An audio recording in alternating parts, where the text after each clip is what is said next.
Party people, what's going on?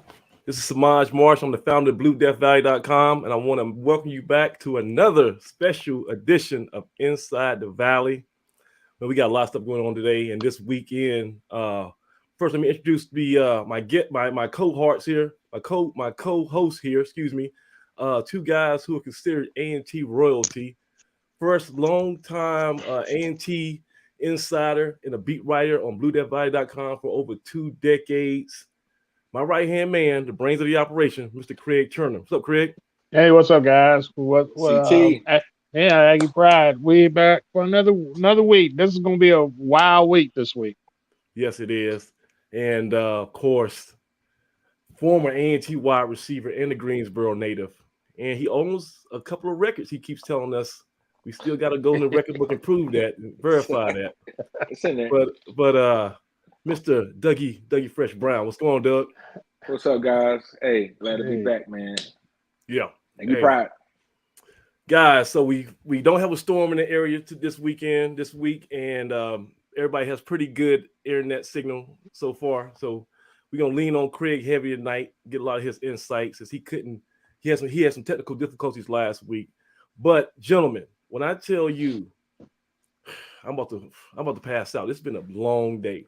Woke up at 8 o'clock in the morning, went over to the campus, and I for the first time in my life, I've been an A&T fan forever, but it's the first time I ever got to experience the A&T Pro Day event. And if you are a football nerd like me, it was like one of the greatest things ever. We're going to get into that into detail later on in the show. We're also going to talk about this weekend in basketball. One of our guys, Kam Langley, is participating in the first ever HBCU All-Star basketball game. That's going to be in New Orleans, right in the same city as the Final Four. He plays on Sunday. We actually caught up with him last night before he got on the plane, and we have an exclusive interview with Kam Langley. We're going to definitely throw that to you later on in the show, and I think you'll be excited about that, what he has to say. And, of course, Craig, this weekend, Saturday, 11 o'clock, got the big spring game. Yep. Big one.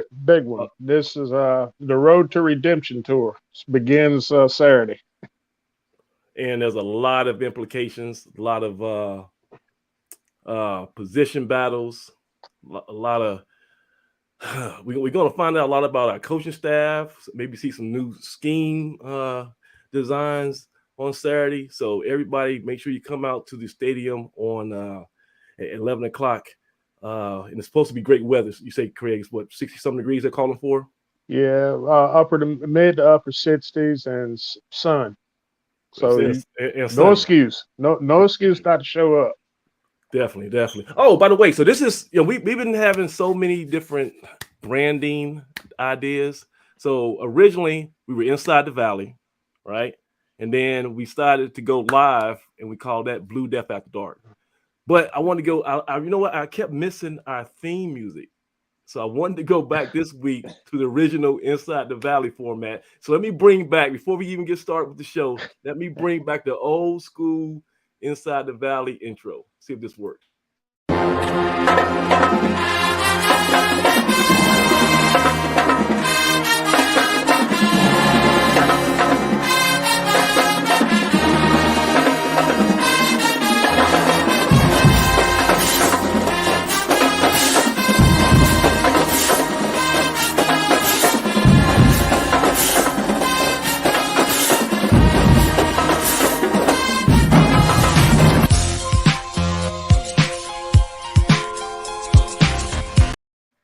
All right, you remember that, guys? Do you guys remember that? That's like the velvet rope. That's like the greatest 40 seconds. The greatest 40 seconds in on the internet, man.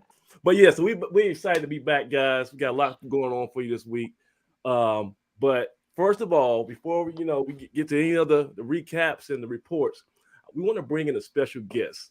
And this next guy is somebody who I would consider the prototypical Broadway outside linebacker.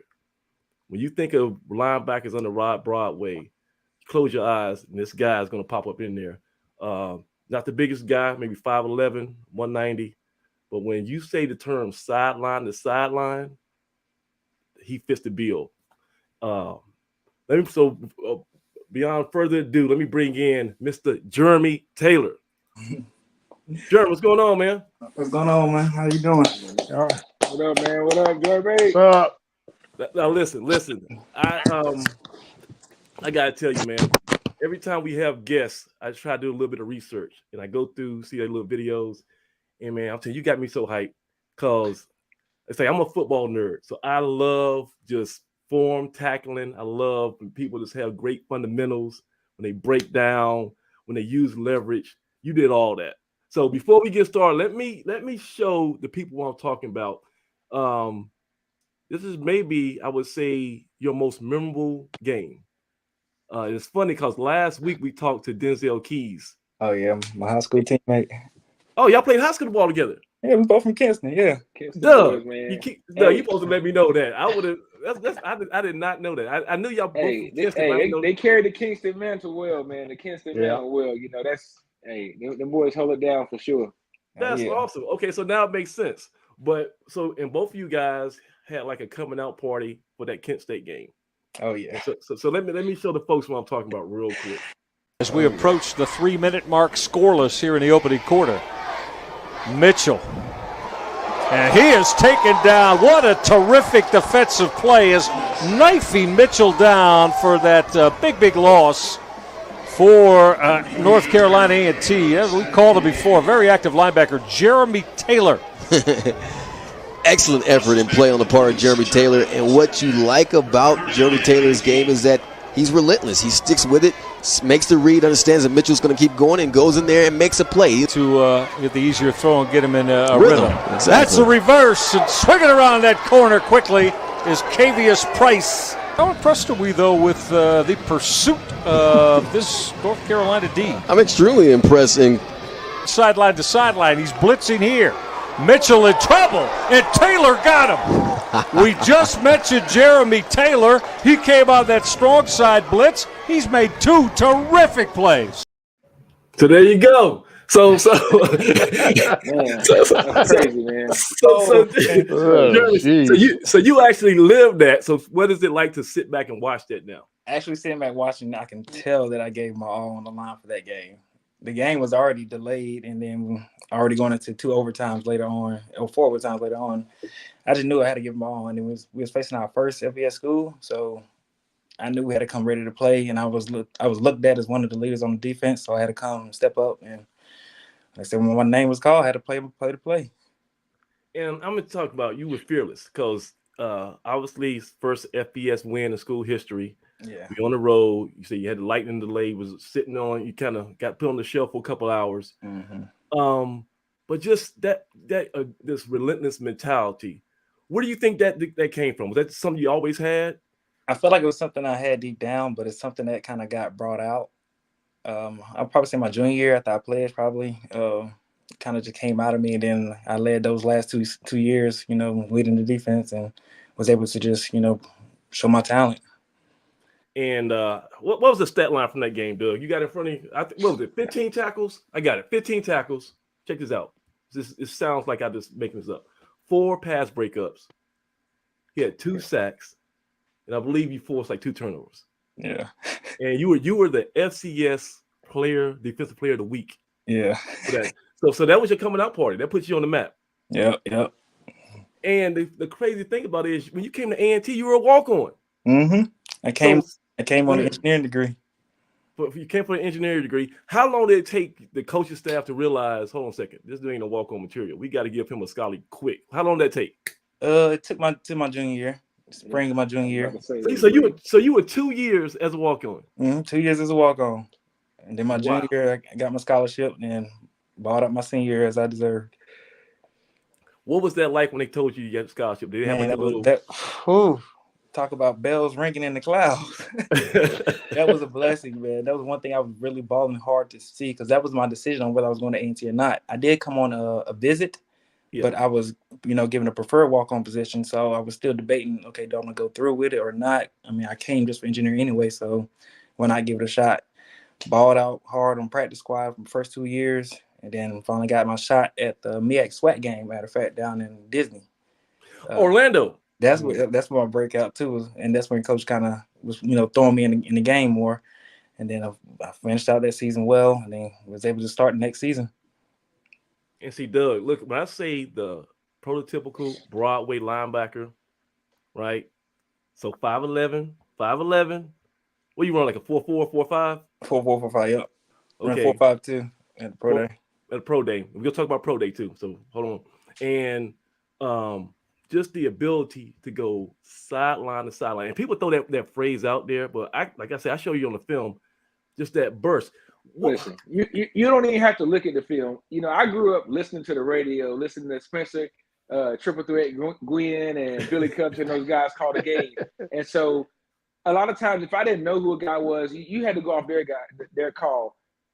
Jeremy's one of those guys, you hear his name called so many times that you know about his play before you ever lay eyes on him. So, hearing him make all those tackles, make all those plays, it's like, God, is he really getting to the ball like that? And then when you turn the film on and we watch, what we watch, it's like your eyes can't believe what you're watching. You saw him make tackles, make sacks, make interceptions. I mean, he literally was all over the field when he played.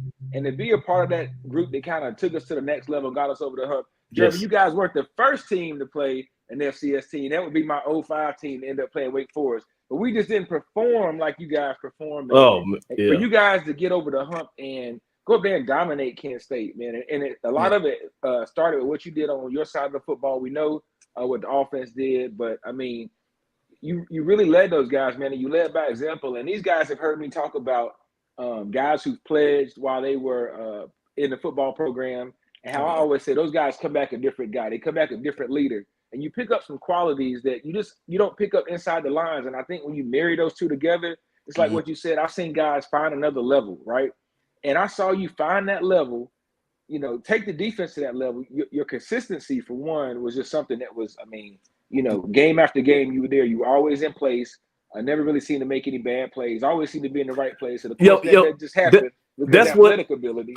That's smart, But I talked to Daryl Johnson Jr. one time, and we would and after practice, and he was just saying, I don't know how he's always there. Like, he beats me to the ball, and I'm a defensive end, and it'll go on my side, and he's beat me to so was it film study? Was it instinct? How did you have so much awareness? Honestly, it was pretty much film study with the instinct, because I already know certain plays can come out of certain formations. When you learn the formation and you know the plays that's ran in that formation, it's pretty much like reading the back of your hand. You know what's coming. I'm sitting there telling the quarterback, oh, yeah, I know what's coming. 32's getting it. And he tried to freeze it, call audible, delay a game or something. So it's kind of like, once you know it, you can control the game yourself. And like I said, being on defense, I knew the D linemen. I knew their positions. I knew the linebacker positions. I knew the corners position. So I was able to communicate and just control, the game to my advantage, really. I get you on some of that, but there's another half of that because I know a lot of good guys that know what they're supposed to do and are there in their position. I give you the honor of being called a playmaker, right? That, to me, that's the best honor you can have. You're a playmaker. It's one thing to get there, but to get there and make a play, to make the big-time interception, to make the solid tackle. I mean, just like the film showed, I mean, you were getting there with bad intentions when you got there. And Doug, he didn't miss tackles. He didn't miss anything. When he got there, it was a wrap. It was literally a wrap. Man. And that was one of the things I heard on my scouting report too. I was a sure tackler, and I made sure that I abide by that and withhold that in my standards. Because if I touch you, and it's just like the receiver touched the ball with his hands, he's supposed to catch it. If I touch you, I'm supposed to tackle you. You know what? You were kind of ahead of your time because you kind of implemented that hawk roll technique in your tackling.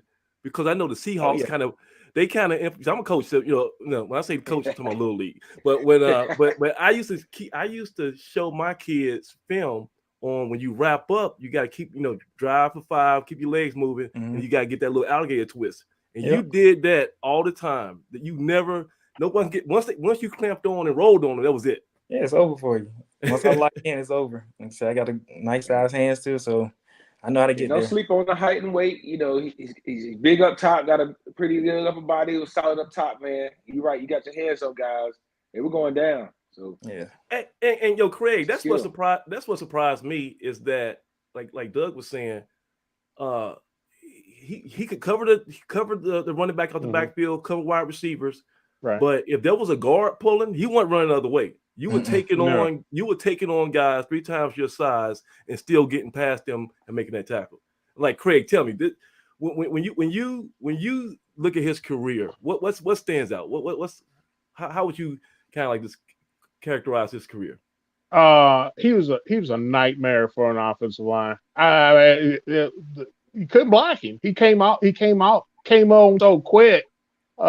Pulling guards were, they were just out there. I can't forget all the times I saw the guards looking around. Where is he at? And he's all over the running back or the quarterback, and the quarterback is cussing him out. Somebody blocked this guy. Jeremy was so good against the run game. It was unbelievable, and his one-on-one coverage, especially out in the flats, taking away the running back and the flare pass. How many pick sixes did you have during your career? It seemed like you had at least 4 or 5. I had double digits in my whole career. I want to say I had 5 my junior year and 6 or 7 my senior year. Interceptions? Yeah. Yo, but you look, you should 11. Yeah. You should have got credited with a half an interception. I'm gonna show you this clip right here. I know. Oh, listen. Watch. Backfield. 2nd and long. Klue facing pressure, is able to get the throw off. Mullen can't make the catch, and it's picked off. Here come the Aggies the other way. They got some room. Being to the 10-yard line. So listen. Mac, he got credit for the 2 interceptions, but at least half of one of those should have been on your stat sheet too. So that was great how you broke on the ball, and I mean that just shows you that instinct again. Yeah, and that's why I would like to show coaches like I'm more versatile. I can play in the flats, I can blitz, I can cover deep, I can cover the corner out, I can do it all. All right, so take on the point guard. So for the fans who are just new to A&T football, explain to them what the responsibilities of the Rover, because you were the Rover, correct? Yep. Rover my senior year and outside linebacker my junior year. Right, and that's just opposite sides of the field. So when you're a Rover or outside linebacker in the Rod Broadway Sam Washington defense, talk about those responsibilities. The responsibilities of playing the position of a Rover or outside linebacker under Rod Broadway. Yeah, you have to know responsibilities. You have to know your key and responsibilities. If you read your keys and you make the play 100% going full speed, you don't have a problem. But you have to know your assignment. We're not going to just leave you out there to play if you don't know what you're doing. And Robert always made it known you are replaceable. And we don't need you. So that's going to make you look at yourself in the mirror and be like, well, what am I doing? Am I wasting my time? I mean, I need to actually learn the playbook. I didn't actually make plays in practice so I can get on the field. And once I got on the field, I made sure I'm coming off. So besides Kent State, give me another game that just resonates in your mind where you just felt like you was just in the zone. Probably South Carolina State, Norfolk State, possibly. Okay, yep, that was a good one. Yeah, Norfolk State, South Carolina State. Honestly, every game. Yeah, really. So hey, but Doug, he seems like a guy who just loves football. Like you didn't have to force him to get out there. Yes. It seems like some guys you got to kind of plead and pride. Come on, man, show up to practice. But the way you played and everything I know about you, it was in your DNA. You just wanted to play ball. Yeah. And it's ironic because, like you said, one time during my sophomore year, I know Tariq was on offense, I was on defense, and we looked at each other kind of like iron sharpens iron. I got my side, you got your side. And it's funny because we both played against each other in high school for the playoffs. Yeah. Wow. Oh, so good. Give me the scout report on that game. Who won that one? We won that game, so we sent them home, and that's when we ended up going to the state championship where we ended up losing to West Oaks. How many yards did Tariq have against y'all in the playoffs? Hey, he had about 300, close to 400. Close to 400. No. And still lost. Are you serious? Yes, he had about 300 yards. So he was that bad in high school. Yeah.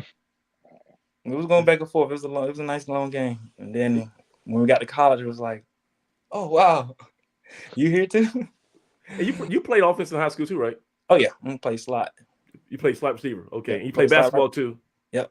Me and Denzel got a ring in our state championship in basketball. So.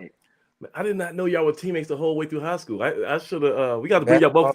We got to bring y'all both back together. And Yeah. we got to have a little face off. It would tell you all about the face off we gonna have. Yeah.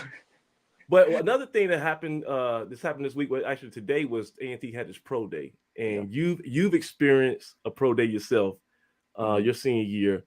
Just give fans a understanding. What is that like? How stressful is that? Was it fun? Like how did you look at it? Pro day was probably one of the most nervous days out of any game I've ever played.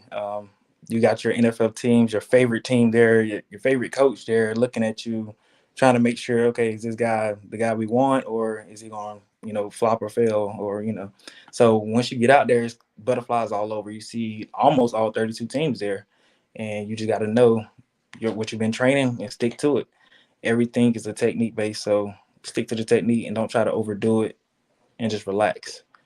That's the best advice to give right there for pro day. It's an amazing experience. Did you train hard for prior to? So you had like a personal trainer, and you just kind of went through everything you thought you was going to encounter. Coach Jimmy Lamar at New Level Performance. That was my trainer. Okay. Doug, you do pro day? You have pro day? Oh yeah, we did. I did a pro day here in Greensboro on campus. When I finished playing, man, I had decided I pretty much was going to be done and hang them up. Yeah. And got a call from an agent. Was like, "Hey man, what you doing?" I'm like, "Nothing. Hanging out." Yeah. And the guy pretty much was like, "Hey, you need to get your stuff together, XYZ." And I think I started training like 2 weeks. I think when I started training, I could get 225 like 5 times. And then like 2 weeks later, I think I ended up getting it like 17 times, 18 times, which is still about 3 times under my personal best. But I don't know about that. We don't know about that. Oh yeah. Well, one experience I did get to have is I did get to go up to Buffalo on a little rookie camps, and I saw the picture of you, Jeremy, when you went to Pittsburgh, man. And so for me to see you in your camp, I mean, you boys were actually going to get it. You know what I'm saying? But for me to see that picture of that whole rookie class or rookie group at that camp, and to see your face up there, man, to me that was like, hey, you made it, man. Anything that happened after that really didn't matter, man, because for me to see you in that picture, I know how big a deal that was, and you can always hang your hat on that. And I follow you outside of here and on social media, and to see you transition, and we always talk about guys on the show how guys handle the transition. To see you transition from football on into the business world, and I guess you'll have a chance to talk about that too, man. It was just nice to see you do that, man, and carry and still be a leader on that side too. That's really what it's all about. That's awesome. That's it. And man, you're one of those next level guys. So that you really took, you really set the tone, and you can still be a leader and set the example for guys that are still back in school, even when you finish, man. And I could see that rub off on some of those guys. We saw your play rub off on some of those guys, and still kind of be what the standard was for guys that came after you, man. So kudos to you, man, and the job you did for real. That's the ultimate compliment, man, in terms of that walk and that path we made, man. It sounds a lot like Wallace Miles, guys. When we're talking to him, just walking on in that drive, and then setting the new standard and putting the program in other guys' hands. Like, all right, top this, it's on y'all now, and guys having to live up to that. I mean, your name still rings bells in those field house hallways. When you show up, your energy. You're one of those guys that show up for a homecoming on campus or at practice or whatever. The guys know, hey, I got to pick up the tempo. Just because they hear you in the building. So we need more guys like that, man. So Jeremy, so what are you doing now? Catch us up with everything that's going on for you now. So right now, I currently moved to Chicago. So I'm working an engineering gig for CNH Industrial, a smart ag business. Yeah. So I'm a systems engineer out there. Right now, me and my fiance moved out there. We have our 2-month-old newborn. So awesome. Congratulations. All right. Thank you. So, but right now I'm currently in Charlotte for a wedding. So, okay. One of my moms getting married. So, life is transiting for everyone. Life keeps moving. Sir. So, have you had a chance over the last couple of years to follow the A&T football program? Have you kept? Mm-hmm. So give me your take on the state of A&T football right now. Because when you left, 2017 was your last year. Yeah, you were on top of the HBCU football mountain, right? Yeah. And then last year we kind of hit that valley a little bit, and the aim is now to get back to where we were accustomed to being. So what's your take on A&T football 2022? Coming into the 2022 season, I would say the intake on how things were from 2017 when I left of course, it was a different transition in coaching, so that allows the players that was already there to get a different vibe versus, how we look at offense versus defense. Offense talk trash. Coach Washington is a defense coordinator. Now he's the head coach. A lot of players need to take that, and switch it off a little bit, and be a bit of switch because I feel like it kind of made a difference in how they played this year. And also, can we say the D word? Discipline? Is that an issue? Yes. That's basically discipline, and you can see the lack of discipline kind of fall off in some of the players, and that's pretty much where we need some of, I guess, the guys like me to come back in, and Tony McCray, Tariq Cohen, the ones that drive hard, and Brandon Parker that stay extra in the weight room, and Denzel. We need those players to come back around and just actually, grind. So we got to put out an APB for leadership. Somebody has got to step up in that locker room, not the coaching staff, but that locker room. It's with the players. That's where it holds, because the coaches are there to coach you, but the players, y'all are there to play together. So it's on y'all to be accountable for one another. And that's where it was like, if someone was to play, me, Keon Richardson, Dion, those linebacker group, we did not play. Key. Shout out Key. Yes, sir. So, and this Saturday we have the spring game. How important, if you're like a player who's a walk-on like yourself, how important is the spring game? Oh, this spring game is very important. It's very important. It's pretty much it's predetermined who's going to be, I guess it's going to predetermine the depth chart for camp coming around in August. So, of course, you're going to do your summer workouts, but you're not really with the coaches during the summer. You're just working out, weightlifting. So this spring game is really the last chance for the coaches to see who been putting the extra work in on the off season, so you can come in and be ready for this new season. And we can have trust in you. Because Coach Walsh always said, you're simply not reliable. You're reliable sometimes, you're simply not reliable. That's it, man. And I think that was the kind of summed up our season last year. We were inconsistent. We were consistently inconsistent, and especially in the second half. We started off pretty good, and after halftime, we couldn't score points and make turnovers and this and that. So hopefully, that can get turned around. But I do agree with you. It's going to start in the locker room. And fortunately, I think we got some guys who have that fire and who understand that we got to get back to those old school, that Broadway discipline ways. Yes. So you're in Charlotte. You're in Charlotte for a wedding. Yeah, wedding this weekend. Right, but you're living in Chicago. Yeah. And you still following A&T football from afar. How did you feel when you found out that after winning, I guess you're part of 2 HBCU national champions? Yep, 2015, 2017. That A&T was now moving out of the MEAC and into first the Big South and now the Colonial. What was your thoughts about that? A lot of people was hurt, and the culture was shocked at it. We felt like the MEAC was home for not just HBCU culture, but just A&T. We took over the MEAC almost. Now, 2017 was the year where the bowling team, tennis team, basketball, everyone was winning championships. Everybody. So it was like the MEAC. It's like A&T, this is home. Then a couple years later, it's kind of like, okay, we're making this move for, I guess, what better reason? Maybe, I don't know, money move or whatever. Maybe betterment for the program. I don't know. But it kind of hurt me a little bit because I always loved the MEAC, the competition we have, South Carolina State, Central, like that built the culture around where I was at A&T. Now, fortunately, I would give Earl Hilton some credit. He has done a great job this year, upcoming year, with getting some of those traditional HBCU rivalries on the schedule. Because we play Central week 1, and then I think in week 4 we host South Carolina State. Then we have Norfolk State coming here later on the year. So he's trying to make the best of both worlds. But I understand what you're saying. I know a lot of guys on social media were kind of unhappy about the move, but at this point, it's inevitable. We going forward. Chancellor Martin, he said we're doing it, so it's gonna get done. Yeah. So now the ball rolling, so we just gotta hang tight and roll with it. So last parting advice that you can give to anybody, all the A&T football players who coming after you, and guys who might even be manning that rover spot. What you want to tell them how they need to live up to your shoes? I would say don't take life for granted. Don't take life for granted, for one. Give it your all. Number 2, don't try to be no one else. Be yourself, and just trust the process. All it takes is 1 year to ball out and get looked at. That's all it took. Because I remember my old teammate Deji. He transferred in, came over, ball for 1 year, senior year, and Now he was in the league for a couple of years. Yep. That's all it takes is 1 year, ball out, structure process, and just stay disciplined. Definitely. It's simple. I mean, it's nothing much. I don't need to tell you the rocket science. It's simple. It's butter. Let's do it. I'm hyped, man. I'm hyped. So listen, guys, we need to. I'm gonna go back and find some more highlight videos because you actually about to make me go look at my highlight now because I was like, man. That on the site, man. Because I said I love fundamentals. You don't understand, Jeremy. I love fundamentals. So everything I saw you just those form tackles and just breaking down and wrapping up. You know, you weren't trying to deliver the kill shot every time. You just want to make sure your man stopped going forward. And that's old school, man. That's old school. Got you, man.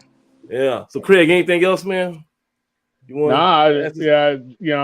It's just been a pleasure talking to one of the all-time greats. There's no doubt about it. He's on my all-time list. Thank you. Hey, Doug, any era. Yo, Doug, what is this? What is our fraternity count now? So he's the second Omega. So we had Lamar. We had, but I think you got to try to balance it out because you had what, 2 Kappas? Like 4. Yeah. We had 4 Kappas. Oh, you had all 4. I ain't gonna say nothing about that, but hey. I got a feeling we'll have some more to come on the show, man. We're gonna have to reach back into the 90s. We got some show up guys that you need to get on the show. Oh yeah, you got a few Hall of Famers too. Yeah, we got to get Loach. We got to get Maceo. We got to get some of the people's favorites on here to join you on here, man. That most definitely. All right, Jeremy. So we're gonna let you go, man. You've been so kind with your time joining our broadcast tonight, and we definitely gonna bring you back because we like I said, we always gotta have an extra set of eyes breaking down film. And all it's about. And like I said, you probably see stuff before it even happens, man. You know, you kind of like Romo was on a broadcast, just predicting stuff. So I can imagine you watching film. But yeah, man, it's been a true pleasure, man. Thank you so much for coming out tonight, man. Oh yeah, I appreciate it, man. I hope you fellas having a safe night, and I look forward to another chance to be on with you guys. Thank you. Yeah, bless you, thank you, family, man. Thank you, man. Take care of yourself. Yep, you too. All right, so that was Jeremy Taylor, the consummate, man, prototypical Broadway type linebacker. It's flying around, making plays, and so. And he talked about his pro day, how stressful it was, and I can attest to that because I actually, like we were saying before, I went to the field house today. It started in the field house, and went out to the field later on, and I observed the pro day event. And Craig, you ever seen a pro day in person? Not in person. I've seen it on a Zoom feed, but not in person. Okay, so. I'm not sure how all of them are, but I was super impressed by how structured this one was. And it felt like almost a mini combine, like you see on TV. Yeah. Shout out to our strength and conditioning coach, Ferris El Ali. He, I guess, was running point the whole day. And so the way it's set up is all the NFL teams come, right? Well, we had, I think by my count, we had 11 or 12 NFL teams. Let me see the ones if I wrote them down correctly. We had Detroit, the Giants, San Francisco, Broncos, Panthers, Colts, Dolphins, Browns, Bears, Raiders.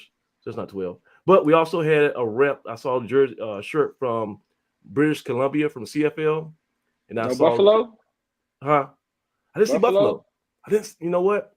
Don't quote me on that because they signed in. So if you go to the strength and conditioning, if you email him, he'll probably tell you who showed up. So, and then there was also a guy from the what do you call it? The USFL maybe. I thought I saw a rep from the USFL.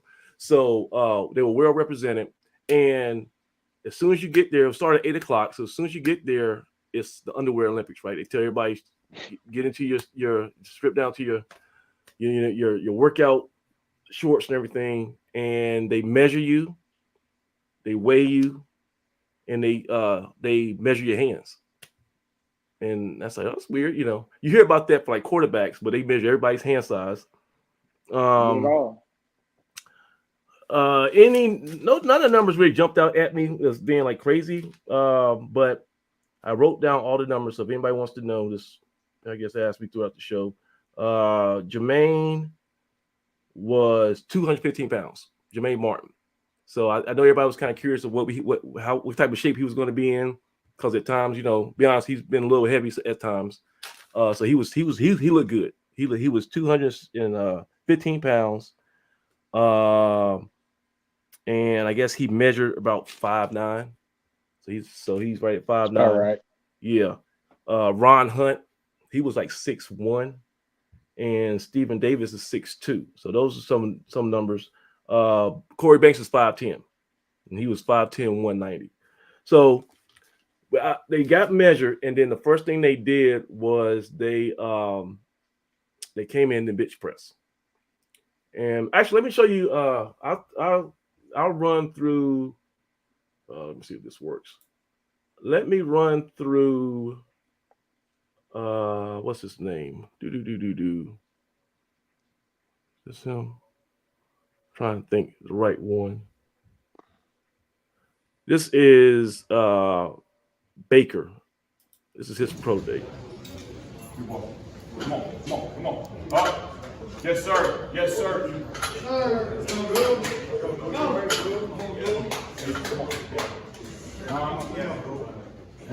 Okay, Sean.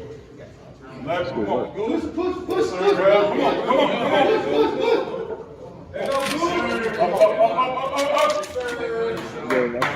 Come on.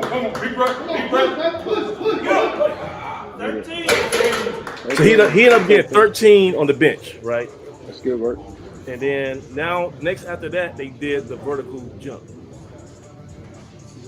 And some guys, they made him do it multiple times, because if he tried to like get leverage off one foot, he had to do it flat-footed, really. So a few guys had to do it more than once. So they're getting them set up. They're measuring, I guess, his full extension, and then they will determine how many inches. They want to make sure you're not reaching too far up that pole. You want to make sure that you get an accurate read there. Right. He jumped well, though. I think he and Jermaine jumped well. And you see all those guys in the background; those are like teammates and family members. So it was like a lot of electricity in that room. You got your team. You got your trainers. You see, support staff. That's Mikhail Salahuddin in the white shirt in the It's the boys. right. Yeah. And those are the guys you normally lifting and working out with. So it's nice to have your support there. The boys yelling at you. A couple chest slaps. Big Prestige Edwards in the background. He went up. So you get 2 jumps on the vertical. You get 2 tries.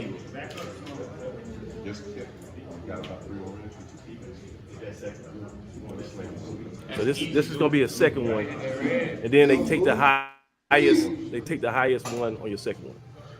Load them up. Out of the 2.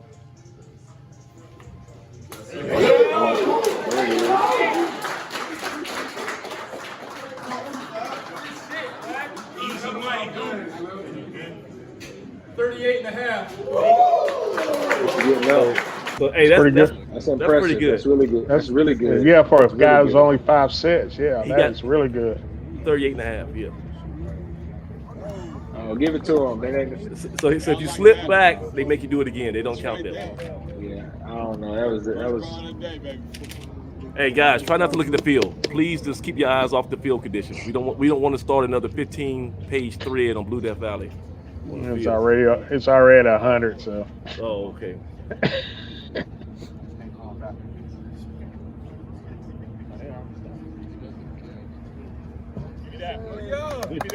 Good job. So that one counts. He landed up correctly, and then he'll get one more.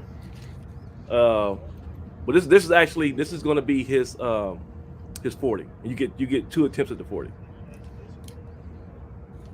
And I think I had his time. Let me see. What was his 40 time?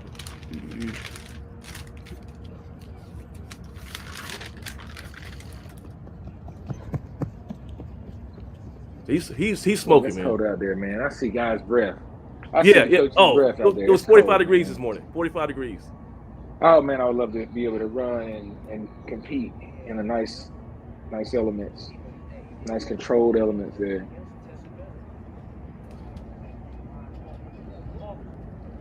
Good running though. Right. So that was Kashawn Baker, and I think his 40 time. And this is where it gets tricky.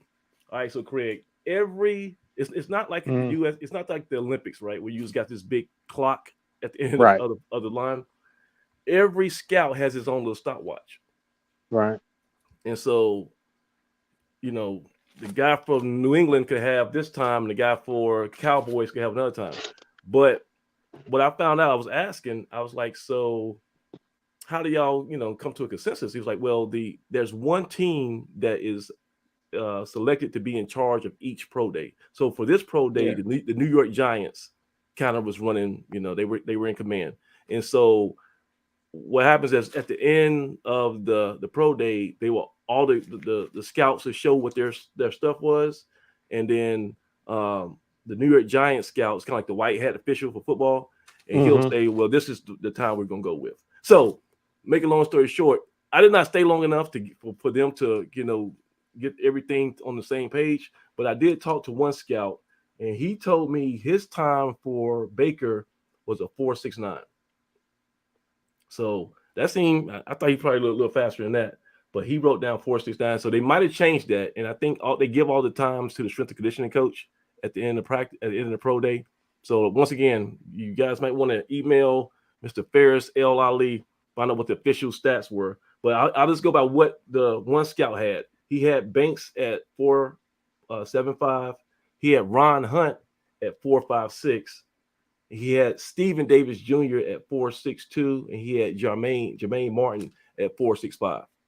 So I'm not sure if that's you consider that good or bad, whatever. I think Jermaine probably wanted to run a little faster than that, but we'll have to see what the final numbers were, because somebody might have got a faster time on their hand. Yeah.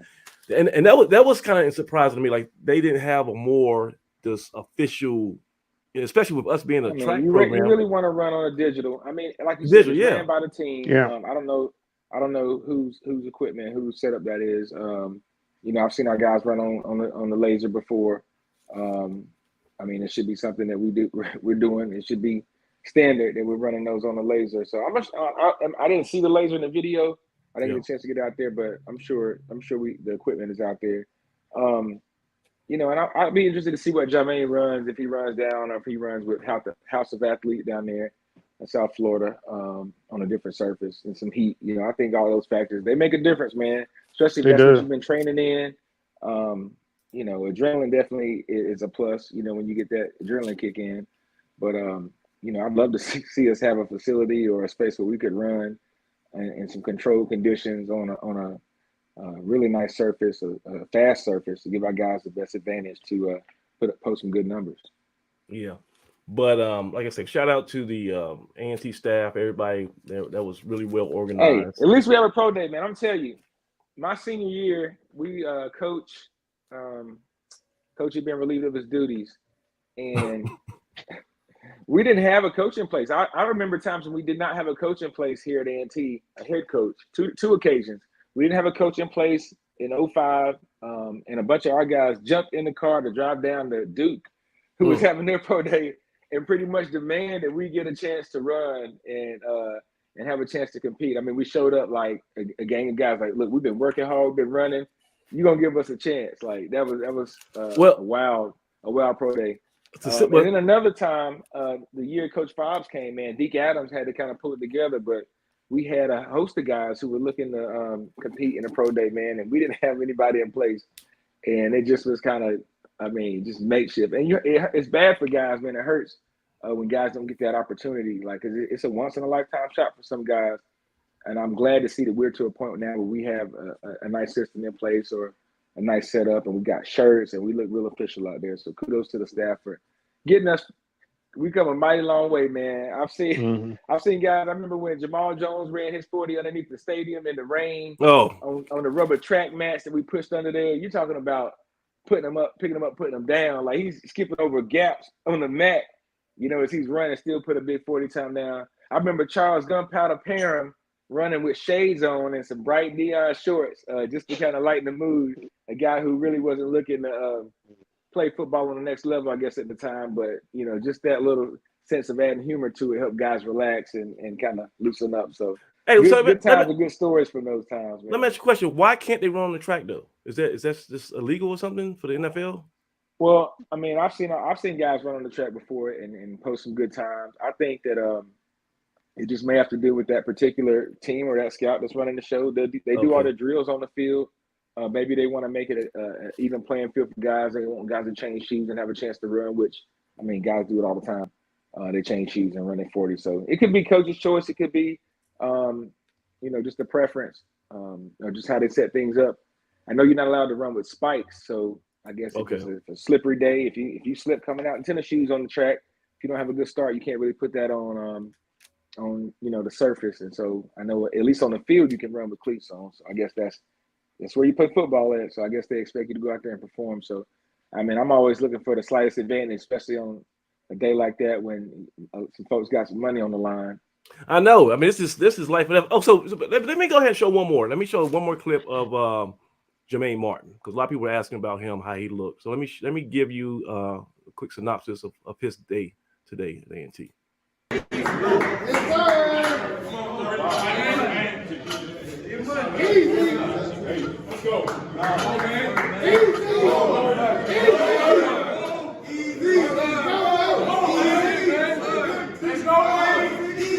can see the work. Jeez.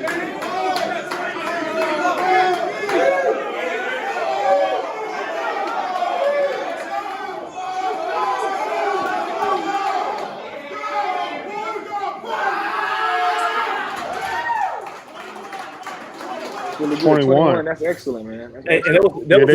that was the best of anybody at Pro Day. He had the most of anybody. That includes lineman too. I believe it. 21 is solid, man. 20. That's that house of athlete coming out. That's that good old meal plan. Yes, sir. And he had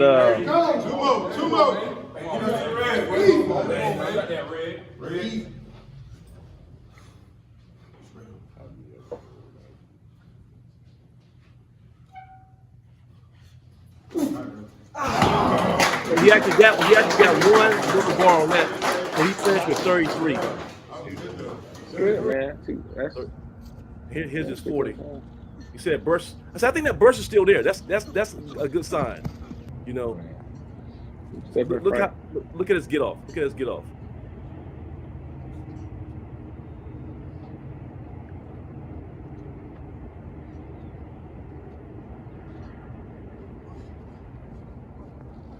That's what you're looking for with somebody like him. Oh man. You see, you want to see that he still has that, because like when we played against Duke, that's what it was. It was that one step boom. We played against Alcorn State, in the most recent Celebration Bowl. It was just outrun to the edge and then hit the gas. Because we know, right, when he gets an open field, he can maintain that top speed until he gets to the box. So like you said, it's just that first step, get started and getting out. So I like it. I'm sure he's been working hard on it. Right, right. And if we got some time, we'll show some more clips from other guys. Ron Hunt had some real impressive performances today. Stephen Davis Jr., I tell you, he came out of nowhere and he looks the part. He's the first off the bus type of guy we talked about last week, Doug. When he walks in the room, he looks like I guess because his dad was a former NFL. Big Steve, I'm sure he got some resources. There you go, Big Steve. Yeah. I think he acquitted himself very well today. I think everybody did. I don't think anyone hurt their resume with their performance. So that's always a good thing. And to kind of use that as a segue, we can transition from football to basketball, because there's one of our graduate players, Kam Langley. He's kind of in the same boat. He's auditioning to perform at the next level this weekend. He is, as we speak now, he's in New Orleans, and he is taking part in the inaugural HBCU basketball All-Star game. And I'm not sure who organized it, who's putting it together, but they're playing Sunday. Aflac. Gosh, we got to get tied in with Aflac. If Aflac organized reported that too. geez. Aflac and CBS thing. God. So they're going to be in New Orleans with the Final Four. It's going to be at the University of New Orleans at their gym, but it's going to be shown live at 4 p.m. Eastern Standard Time here on CBS. And last night, before he got on the plane, we actually got a chance to talk to Killer Kam about this upcoming weekend, and also just kind of reflect on his incredible career at A&T.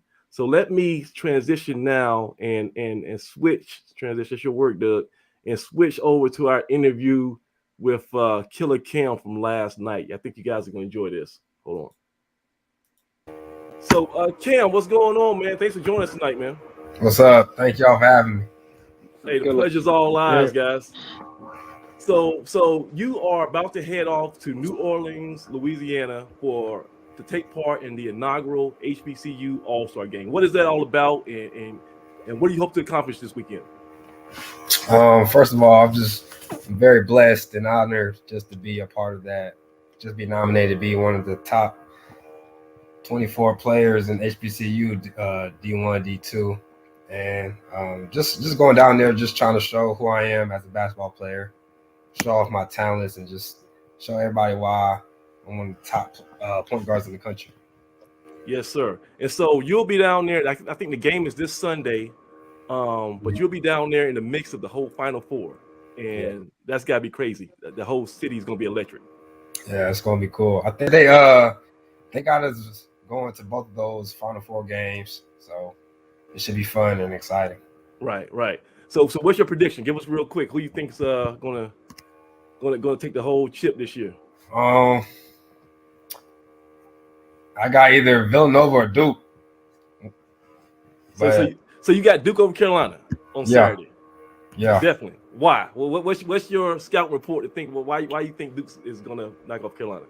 I think Duke got too much talent. I know one of the guys, Wendell, that used to play with my younger brothers. So okay.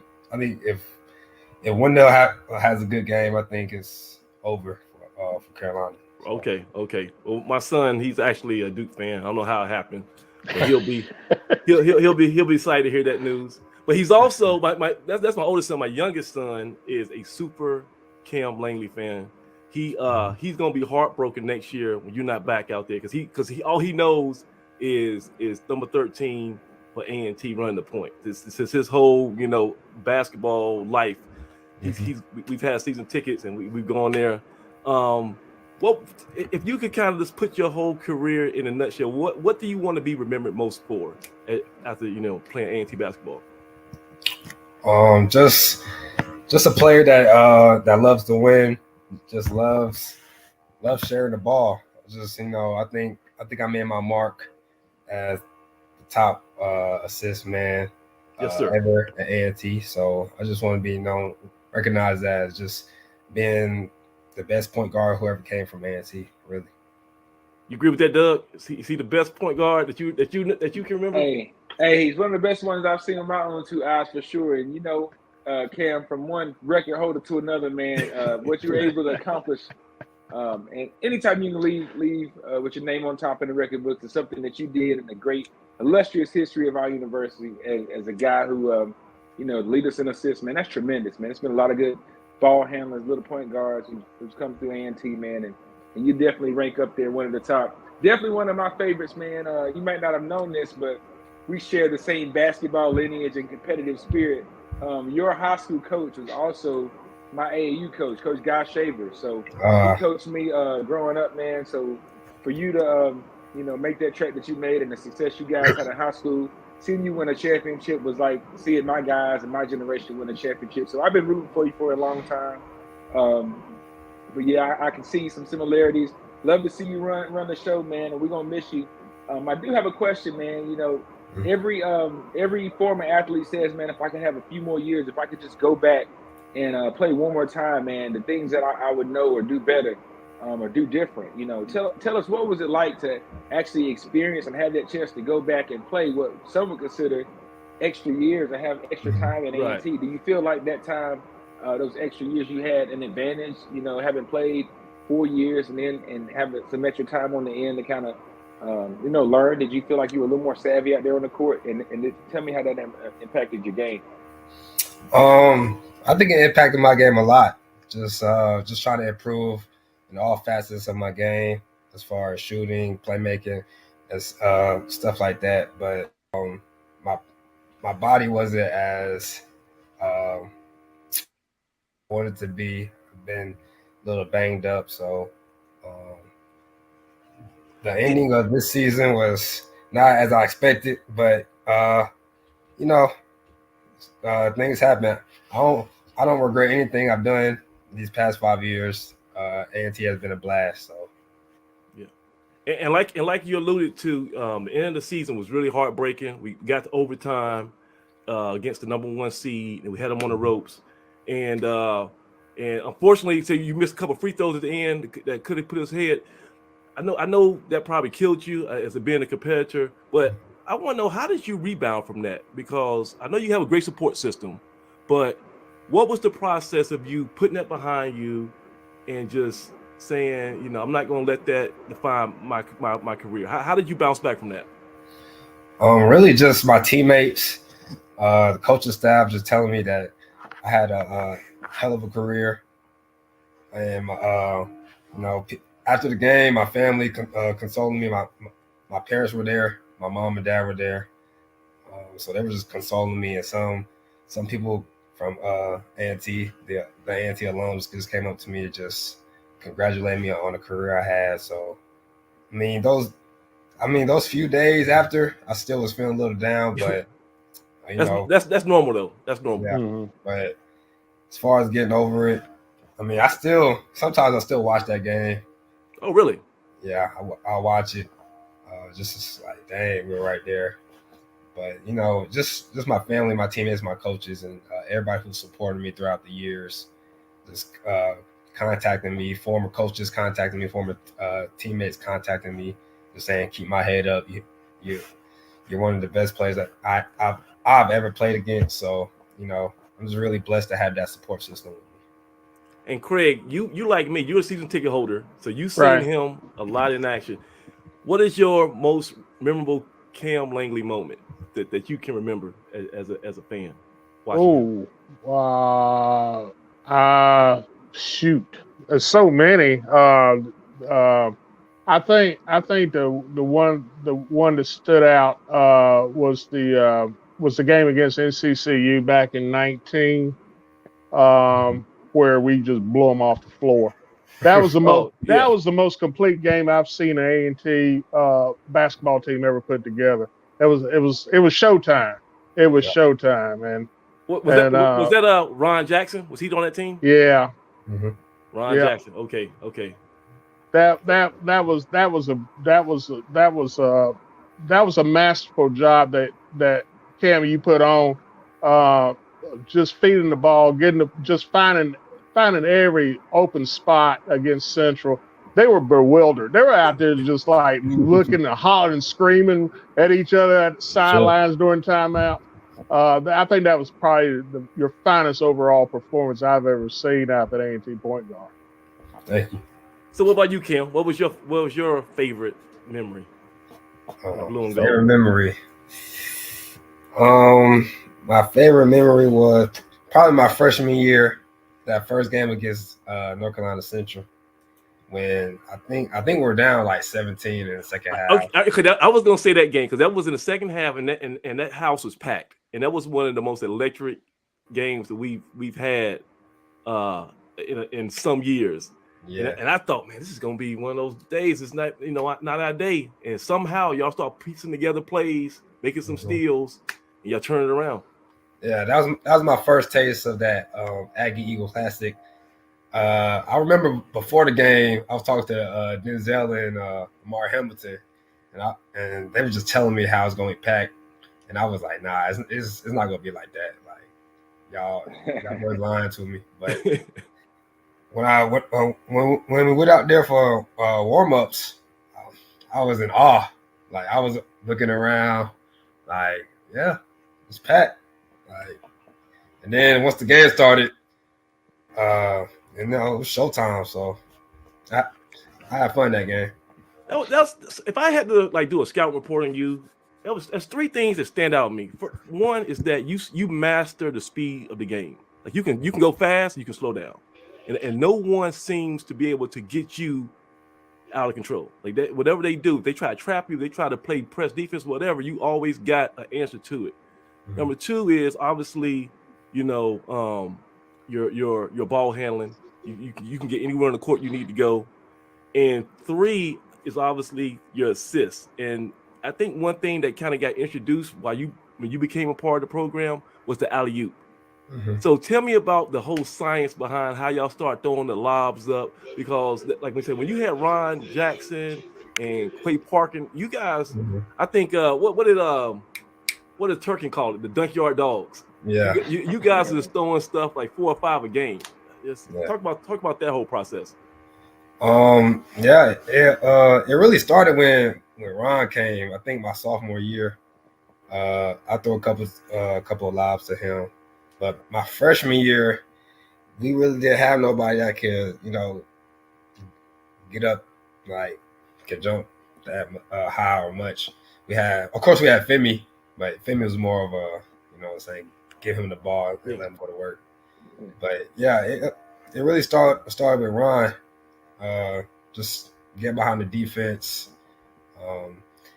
Me and him had great chemistry. Me and Quay had tremendous chemistry. Every time I would drive, and then he would just go to the rim, and I just throw it up. So is it like a look or something that you guys practice? Like, how do you get that timing down? Because I mean, if you throw an inch too soon, it's going to go off the backboard. Like, how do you get that synergy down to where no matter what, it's the traffic or the fast break, you can always throw it up perfect? I mean, I don't know. It's just I guess just making a play. Making a play. I seen like Quay in high school, I've seen him do it a few times. And Ron, it was just like, I think all of my alley-oops have been instinctive. They've not been like drawn up or anything.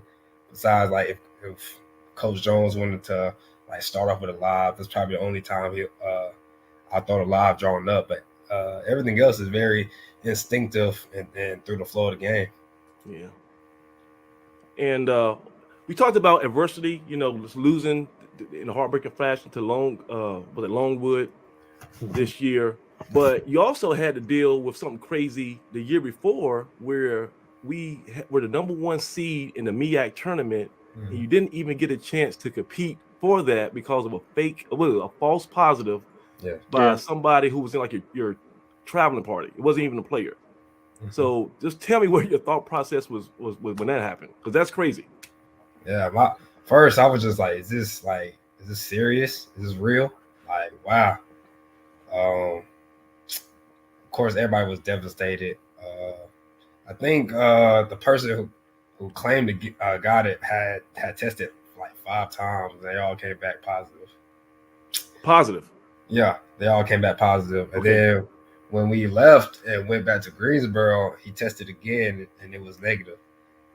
That is, I don't know. Oh, I just felt like that year we were the best team in the MEAC. And, we were.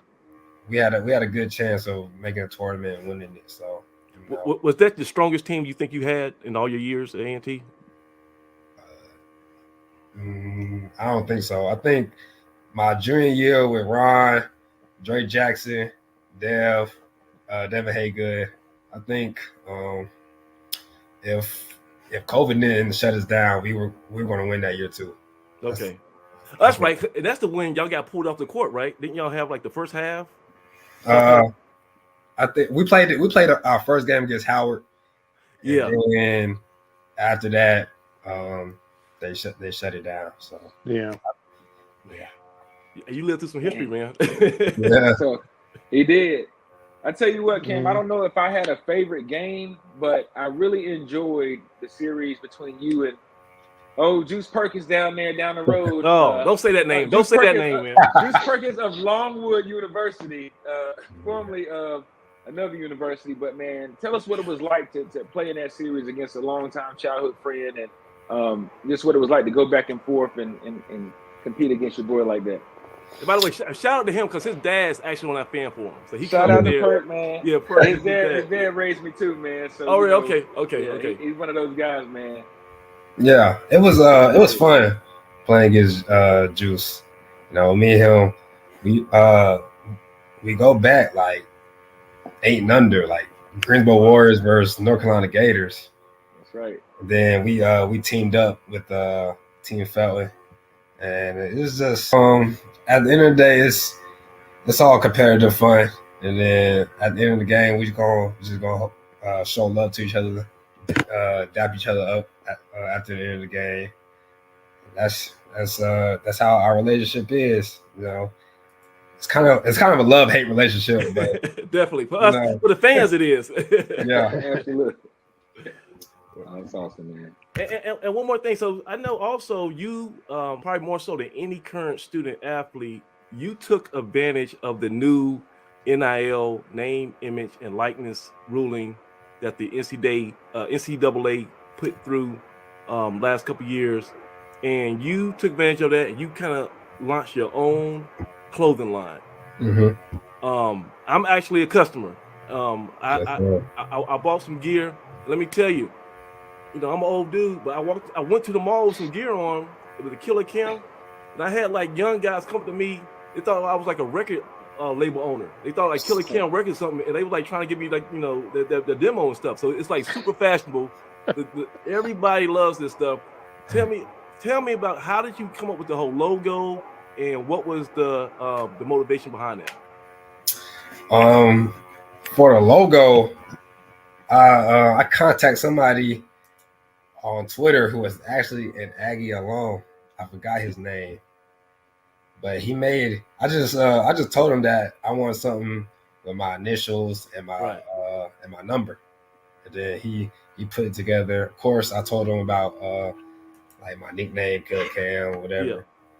And then behind it, I just wanted to show like the other side of me besides basketball.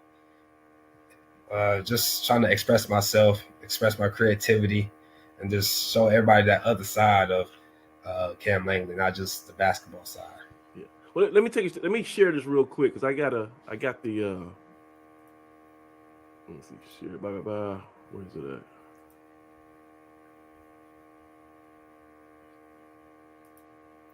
Here you go. You guys see that? Yes, sir. Yeah.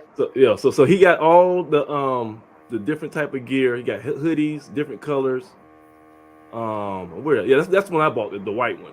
Yeah. So what you got to add though, Kam? You got to have some stuff for the ladies because my wife she wants some like the female cut stuff. She wants some gear. So you got to upgrade this in the springtime in the summer for the young ladies. I think that's gonna be the next thing. Yeah, I was actually working on that today. Okay. I think I'm going to get some next week. Okay. Just try to show it off. And so for anybody who's interested in getting like the hottest fashion ensemble of the year, where do they go to? What's your website again? So they can. My website is kamlangley.com. Okay. And you just scroll down like you showed them, and just scroll down and just pick out what you want. You know what you need to do? This is me thinking off just freestyling here. We need to have a special code for BDF members, right? And like you give them like 5% off or something, just something small. And so everybody from the website go like put in like BDV and get like a discount. I like it. There you go. Yeah, and then we can send a whole bunch of traffic your way. And then So that's gonna be a plan. We're gonna work that out. But in the meantime, you getting ready for this All-Star game, the first of its kind HBCU All-Star game. Is going to be New Orleans this weekend on Sunday. Have you seen the rosters? Do you see any guys who you recognize that you might could throw an alley-oop to? I've recognized a few guys like Kyle Foster from Howard. Okay. Najee Garvin from Hampton that we played this year. That dude's crazy. Don't throw no lobs at him. Hey, that dude's a psycho, man. I know Miles Carter from Delaware State. We used to play him. Randy Miller from Central. Okay. Wow. And from the other team, I know my guy Jalen Seegers, who was actually from Greensboro. Yeah. He played at Fayetteville State. Oh yeah. And that's pretty much it. I don't know a lot of these people. So it's going to be fun interacting with them and just trying to get to know them. And so you actually went through the NBA draft process, correct? Yes, sir. So how does for anybody like me who don't know what that's all about? Tell me what is that whole thing like? Are scouts is kind of critiquing you and they're telling you, what you need to improve on? What is that like? Well, for me, I just went into the draft process, just trying to see who will like show interest. I was always coming back. Like I had no intentions of leaving A&T or whatever. So my thing was just to see if somebody will reach out and would contact me, but unfortunately nobody did. So hopefully this time around when I enter the draft process, scouts would hit me up and stuff. So if you had an interview with a scout for NBA, your selling points would be, look, I'm a consummate leader. I can run your offense. I'm the all-time assist leader at A&T. And what else do you think you bring to the table that people might not know about? I think I'm a underrated defender. Yeah. Okay. I think I'm an underrated defender. I can play make. I just do a lot of things that, I have winning intangibles. So I do all the winning plays, charges, dive on the floor. If you need a key steal, I'll do it. If you need a key rebound, I'll do it. I just am a winner and just trying to make winning plays. All right. You learned it from your dad? Is that like something that's in the DNA? Yeah, that's what my dad always taught us: is go out there and try to win, play the right way, and just try to win. Gotcha. Anything else, guys? Hey man, you got classy young man from a classy family, man, and we appreciate your contribution to A&T, man. You definitely gonna go out and add your history as a GOAT. So thanks, Thank man. you. Thank you. What time is the game Sunday? Is 3? It's 4 p.m. Eastern, but I think it's like if you live in New Orleans or that time zone, it's like at 3. So 3, but it'll be 4 p.m. here, and I think it's gonna be on CBS. Yes, it's gonna be live on CBS, and everybody needs to check it out. Root for Kam. If you're in the New Orleans area, go down there and get a ticket, man, and cheer for him. Get some Aggie pride. Yes, sir. Yeah. Thank you. Let me ask you this, Kim. Last question. True serum time. How, with all this transfer portal, was there ever a chance for you that you thought about like dipping your toe in there and seeing if you could go to like maybe a bigger school? Did you ever have any temptation? Nah, not really. A&T is home for me, so I just Coach Jones made it very appealing, so I just stayed. And plus we have players coming in and that we thought we could win with them. So right, yeah. Oh, one last thing. We saw the magical run that St. Peter's went on this year, right? Mm-hmm. They got to the Elite 8 out of nowhere. They doesn't seem like they have that much more resources than A&T. What, in your opinion, now that you're not playing anymore, you can kind of step back. What does A&T need to do to get over that mid-major hump to become a real power? Like, what do you think we're missing as a program that we could just add one thing, we can get there? One thing. I wouldn't say we're missing anything. We just like players just gotta be players, make plays. Okay. Because at the end of the day, it's not the coaches going out there and doing anything. It's just players gotta make plays. St. Peter's they got a lot of players that had a lot of chip on their shoulder, had something to prove. So I think bringing in those type of guys, A&T could be trending in the right direction. Okay, all right. Well, thank you so much, Kam. We really appreciate it. Craig, you got anything else? No, I just wishing Kam, wishing you the best of luck, and hopefully you have from here on out, whatever endeavors you go into, whether it be pro basketball or just life in general. Good luck to you, man. Thank you. Thanks so much. Man, thank you so much, Kam, for coming out on a short notice, man. I know you got a super busy schedule, but we're going to definitely check you out on Sunday. And we're definitely going to be at the store because it's summertime. You got some short sleeve things for me. Yeah. I got the one icy white long sleeve joint, but I got to add to the wardrobe. I want to have something like every day of the week, just so I can stun on folks. Because I tell you, the kids love it. My wife, she said, I look, a lot more handsome with my Killer Kam gear. So we definitely gonna be representing, man. Yeah. But thanks a lot, man. Thank you. I appreciate it. Appreciate it. All right, gents. So that was Killer Kam Langley. Last night we called him right before he got on the plane, and he's in New Orleans as we speak. And it's crazy because he showed me his itinerary. We couldn't do it tonight because he's jam-packed. From the time they land in New Orleans to the time they leave, they're doing something. Like they're meeting with the mayor, doing luncheons, going to hospitals, meeting with scouts. I mean, it's an awesome event. So make sure you check that out on Sunday, 4 p.m. Eastern and 3 p.m. Central Time. And also, I talked to Kam after he got off the interview, and he actually put in motion the little promo. So if you go to his website, kamlangley.com, and you use the code Aggie Pride, if you spend $50, which is very easy to do because there's so much cool stuff there. If you spend $50, then you'll get 10% off your order. That makes a difference. So check that out. kamlangley.com is the website, and we definitely root for him, man. And I love, Craig, I love the way that he didn't shy away from the elephant in the room. The missed free throws. Yeah.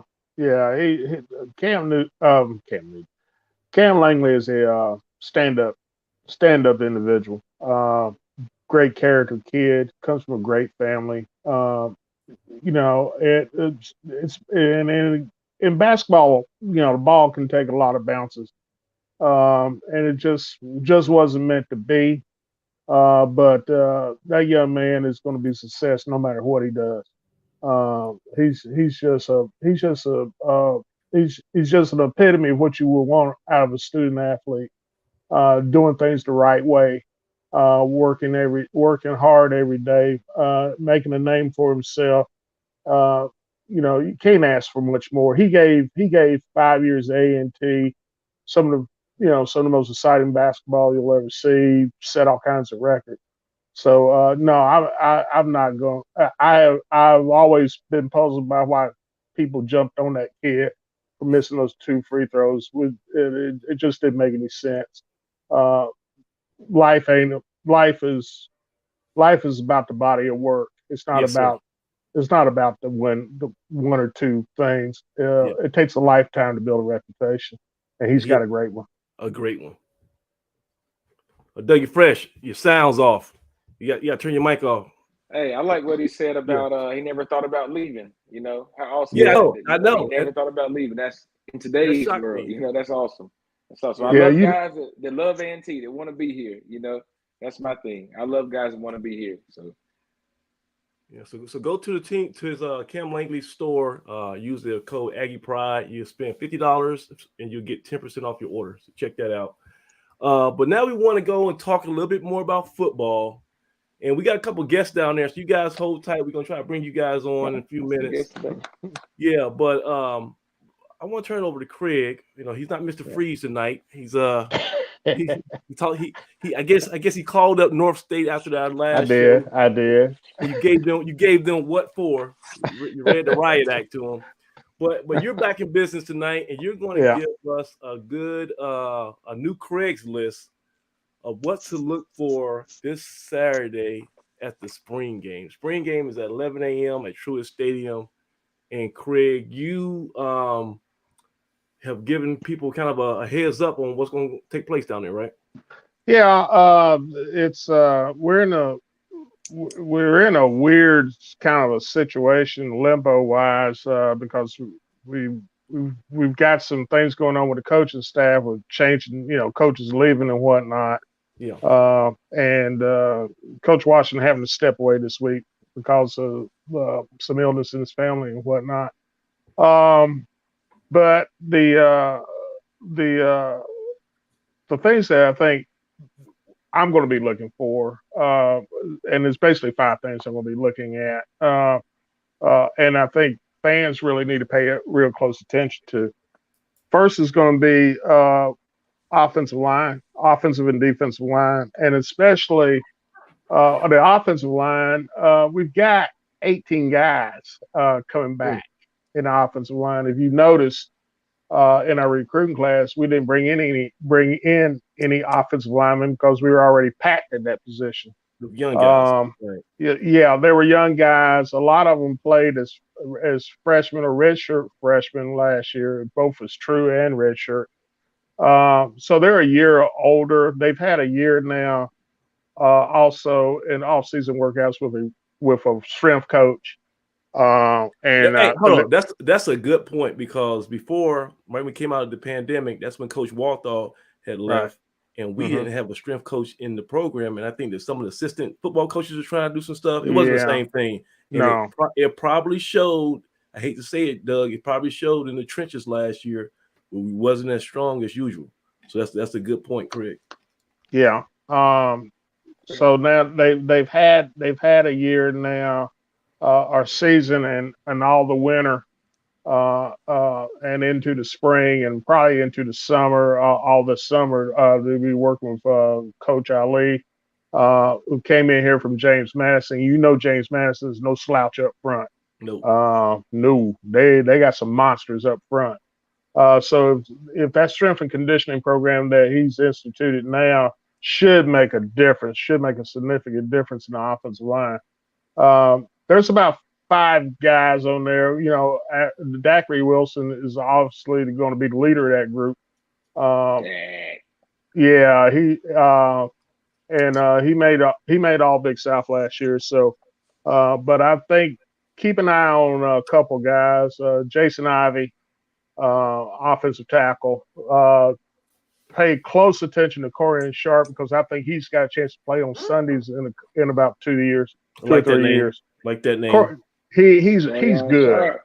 He is good. He is good. I was looking at some film. I was looking at some tape film earlier today for the show, and he's going to be really, really good at offensive guard. So we've got some kids. We've got some really good kids Is this in that gonna be offensive line. It's going to be a bounce back year for Lawrence DeGrone, because I don't think he played. Oh yeah. Level last year. Yeah, Lawrence played a little banged up most of the year. A lot of people didn't realize that, so he wasn't really 100%. But I think he's going to. I think obviously he'll be going into his redshirt junior year. This is 3rd year as a starter. I look for him to be his normal self. I think the biggest thing will be find out who's going to play that other side, play that opposite tackle. There's going to be some major competition for that opposite tackle spot. So I like competition, Craig. I love competition. Give me that. I love that. I love that C word. Keep it coming, Craig. Yeah, that is going to be the offensive line. I'm just going to be looking to see looking to see what kind of looking at how our offensive line is moving as a unit, because last year it seemed like they were out of sync. Yeah.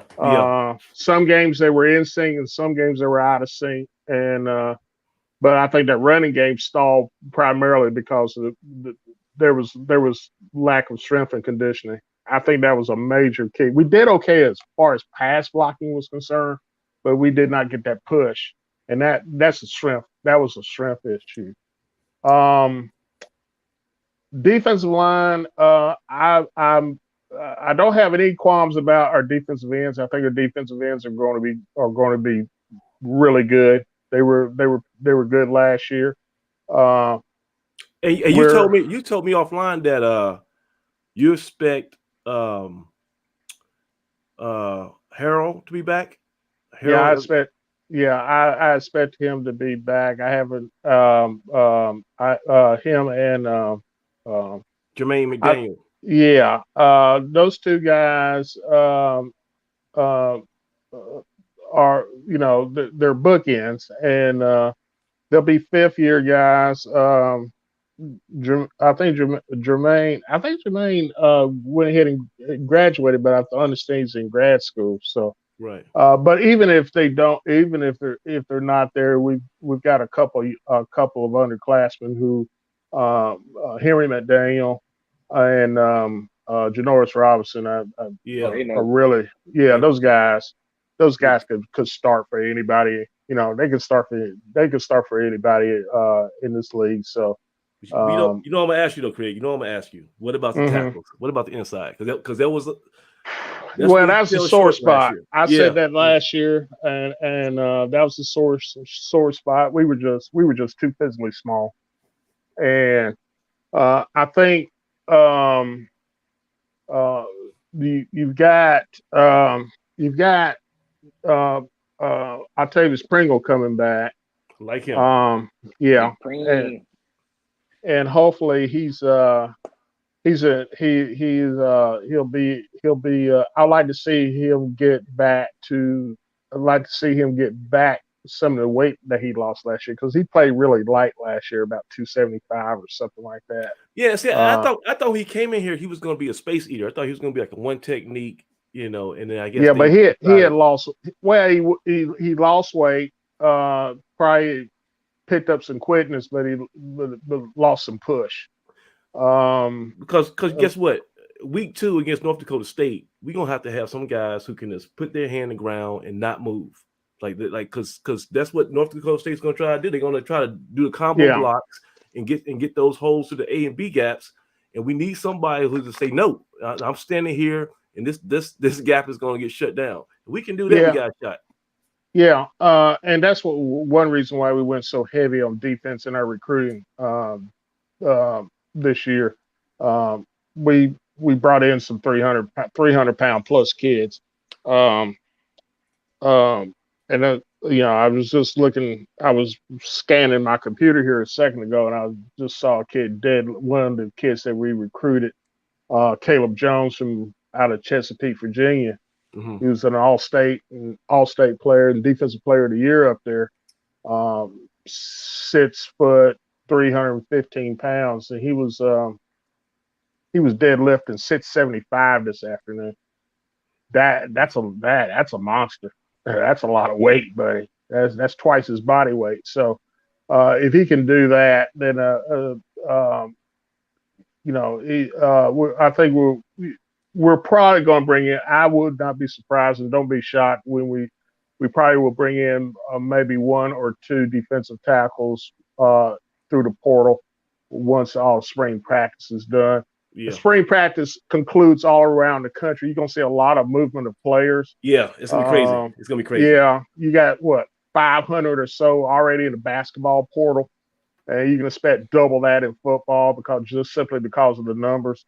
So there'll be some guys out there that, you can bring in and will have some experience and some age on them. But that recruiting class with those three 300-pound guys those 3 that they recruited are the cream of the crop. Doug, does your former teammate Ivan Butler have any eligibility left? Man, I wish Big Guy. Shout out Big Guy, man. He's one of the guys who kind of took me in, man. I think I was a freshman when Ivan was a senior, but him and Osita Alaribe, those are guys I used to hang out with. So, I mean, we talk about some fun guys, man. Ivan was an ECU transfer, a tough man on and off the field. He actually fought in some tough man competitions. I've seen video of him boxing, man, and Ivan would put those paws on you, as they say.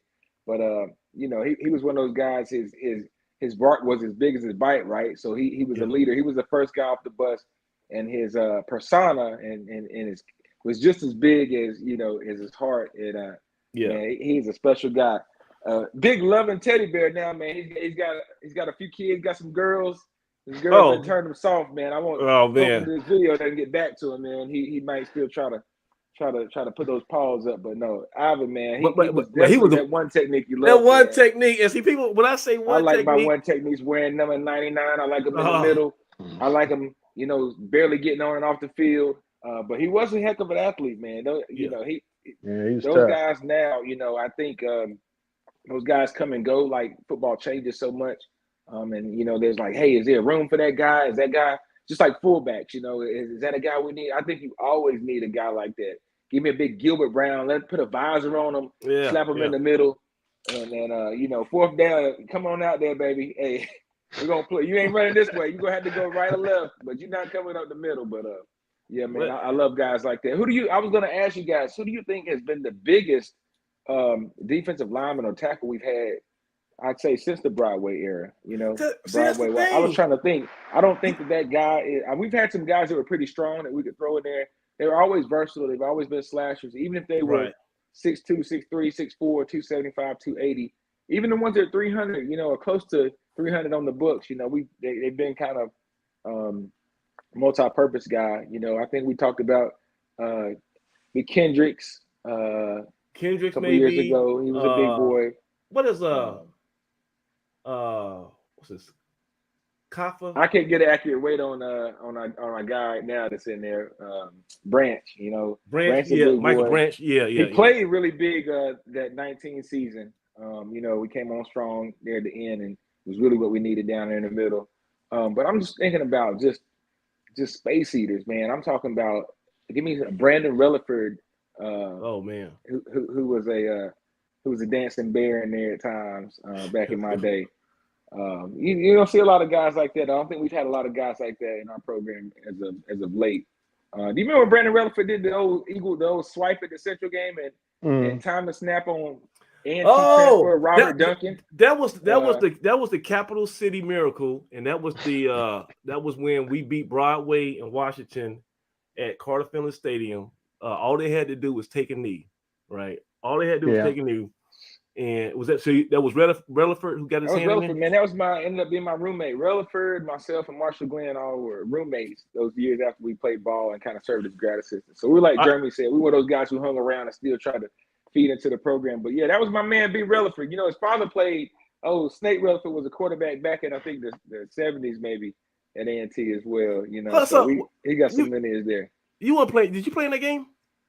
Yeah, I played in that game. I was on that field, man. That's the game I ran across the field after we won, man. Carlos Davalos. Carlos Davalos, St. Carlos. Dirty Davalos out of Miami. Yeah. I ran across the field, man, and celebrating, fussing and cussing, and looked up and saw Coach Hayes, man. So it quickly went from pure excitement to kind of, a little bit of embarrassment, a little shame to do that to my guy. But, hey, I wouldn't trade it for the world. Coach Hayes, I love you, man. But, hey, we had to get that one, man. That was tough, boy. Capital City Miracle. Yes, sir. Man, that was a classic. That's a real classic right there. All right, Craig. So what else we got to look forward to? Obviously we're gonna be looking at secondary. We got with Dwayne not hanging up the cleats because of the injury. Yeah. But we brought in 3 transfer defensive backs, and I'm interested to see what they look like, especially Karan Prunty. Yes, sir. KP. I want to see what an FBS All-American shutdown corner looks like in an A&T uniform. So I went to the scrimmage. Sound like $1 million. Yeah. I went to the scrimmage last Saturday. They had a scrimmage, and he was a starting corner on the I want to say the boundary side. And so Amir McNeil was the other starting corner on the field side. Yeah. And they both were kind of, looking like vintage Blue Death secondary. They weren't letting too much happen. They were jumping those quick hitches. And I think this new secondary coach, what's his name? Jason Makrinos. He's, I think, Greek descent. And he's from Kent State. Has a pretty. If you get a chance, look up his bio. Has a pretty nice background, and he's already making his presence felt because he was out there in the spring in the scrimmage, giving a lot of instructions on technique and opened up your gate and how to maneuver. So he knows his stuff, and I think he's already building a rapport with some of the players. So it's going to be interesting to see if we are a little more aggressive now that we have maybe a more solidified secondary. Can we play a little more bump and run, instead of having that little cushion that kind of irked me last year. I tell you what, I like the ingredients we have in the secondary right now. All those guys seem to have somewhat of a chip on their shoulder. I mean, you got the transfers that came in, and I follow those guys on social media. KP, he got a chip, man. He's ready to show people he's back. He's back to doing what he does, and he seems to have everything ready to go. And so we got the transfers, but some of the old guys, some of the guys, I'll say old guys, but they're young guys. We got a lot of youth. But those young guys, they have a chip on their shoulder too. If I'm a young guy and we brought some transfers in, hey, I'm looking to bounce back from last year and prove that I belong here. You recruited me for a reason, and it's my time. So move over, transfer. You got to come and earn it. I don't care where you came from. So those guys will be working hard, and I think that is a position that we should see go hard. In the spring game. Because those guys are competing for snaps. Don't get it wrong. Everybody's not competing for playing time. It may look that way, but there's a couple positions where guys know I'm good. I'm gonna get out of here. No injuries. I'm gonna go get up on the yard. Easter's coming, that sort of deal. But there's some guys out there that hey man, this could be their last shot at it. Or their last spring, or hey, it may be time to move on and start clicking in the portal. As my man says, the air out on the on that. You gotta start looking at the air out. But we'll see, man. The spring is a lot of fun. I've seen guys who came out and gave great effort. Hell, Derek Wildcat Sutton earned a trip to the fall. He earned a camp trip, a visit, a actual roster spot from a block he made on a tunnel screen. Right, it's a guy who was working on and trying to make the squad. And we couldn't get the tunnel screen right off spring. And next thing we know, Derek Sutton's out there with the twos, and he comes in from tackle and comes down, gets the corner, blocks out perfectly. And I remember Coach Shinnisberry throwing everything in the air and running. Hey, so you earned the trip to camp. He made it to camp and made his way on the team from one block. And I've seen some guys, kind of lose their way, and kind of at the end of the spring game, they taking pictures at the end of the spring game because they know it might be their last time in the Aggie uniform, or their first or last time in a game uniform. So, it's a fun time, man. Let me ask you this: how much run will like the threes and the fours get on Saturday? I would imagine that those guys, quite a bit. And everything's situational, but I would imagine quite a bit, especially if you're concerned about injuries. I would imagine it looks something similar to, one of your camp scrimmages. You don't want guys to get hurt, so you got some bubble wrap on a few guys, and you definitely want to nurse some injuries. I mean, a guy like Zach Leslie. I'm not looking for Zach Leslie to go out there and prove me anything in the spring.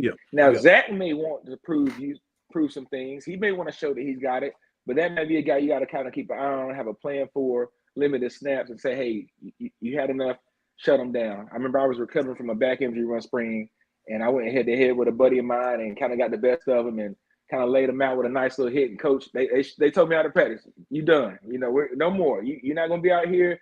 We're not going to hurt each other, and we're not going to risk an injury. And so, that can help some guys. It can hurt other guys. But then there's some guys you really got to evaluate. You want to get a good look at. And this may be the closest opportunity they have to plan in the game, or you may have to get some good film on them. So you want to put some of those threes and fours in game-like situations, see who rises to the occasion. It might be a kid who didn't give you his best in practice, or you didn't see something in practice that when those lights come on or the sun's blazing at Aggie Stadium, and the music's going, that he's Jeremy Taylor out there all of a sudden. And some guys do earn an opportunity like that. And Jeremy will tell you, it was neat listening to his experience and his take on spring and how he approached spring. Because I'm thinking like, man, Jeremy's going out there being a full athlete in spring. I'm looking to be the student. The spring is the time you got the student and the athlete. That's the two sides of being in college. The spring is the time I'm looking to be a student. Everybody's crossing. We got Aggie Fest. So I'm trying to get up on the yard and enjoy the student side of things. That's why I came to A&T. I enjoyed football in the fall, student in the spring, right? It's got a nice little, football, I can dig it. I can dig it. There's a lot going on in Aggie land, and it's important to have that mental health balance. That wellness is important. So I try to spend some time on the other side of the campus, Holland Bowl, nourishment in the calf. That's where I enjoy myself. So. I think it's neat to look at guys taking. You'll see it in the effort in the play. You'll see some of our guys kind of cheering on and getting the reps in early. And those guys are smart workers. They know how to work. They know how to get those reps in a short amount of time. And then the coaches will take a deeper dive and deeper look at some of those guys they really want to evaluate.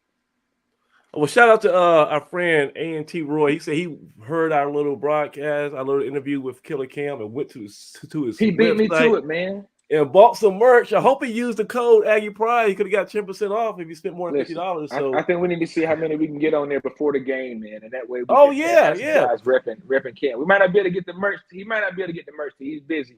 But if we can get him, it'd be nice to have a little something in his account when he comes back after the game. That'd be awesome. Right? That'd be awesome, man. You know what? Back in the day, the NCAA would frown on that. Hey. But now that's the way to. We can be like the boosters for Kentucky with those $50 handshakes. We can just go to the team store and show our appreciation that way. So that's awesome. Salute to A&T Roy. All right, so leading by example, man. I like that. Give me one more, Craig, and then we're gonna open up. We got some guests down there who want to talk to us, so we're gonna open up to the show to some of our guests. But you got anything else you want us to watch out for? Yeah, obviously, quarterback. The quarterback position. It's open. You said something, and okay.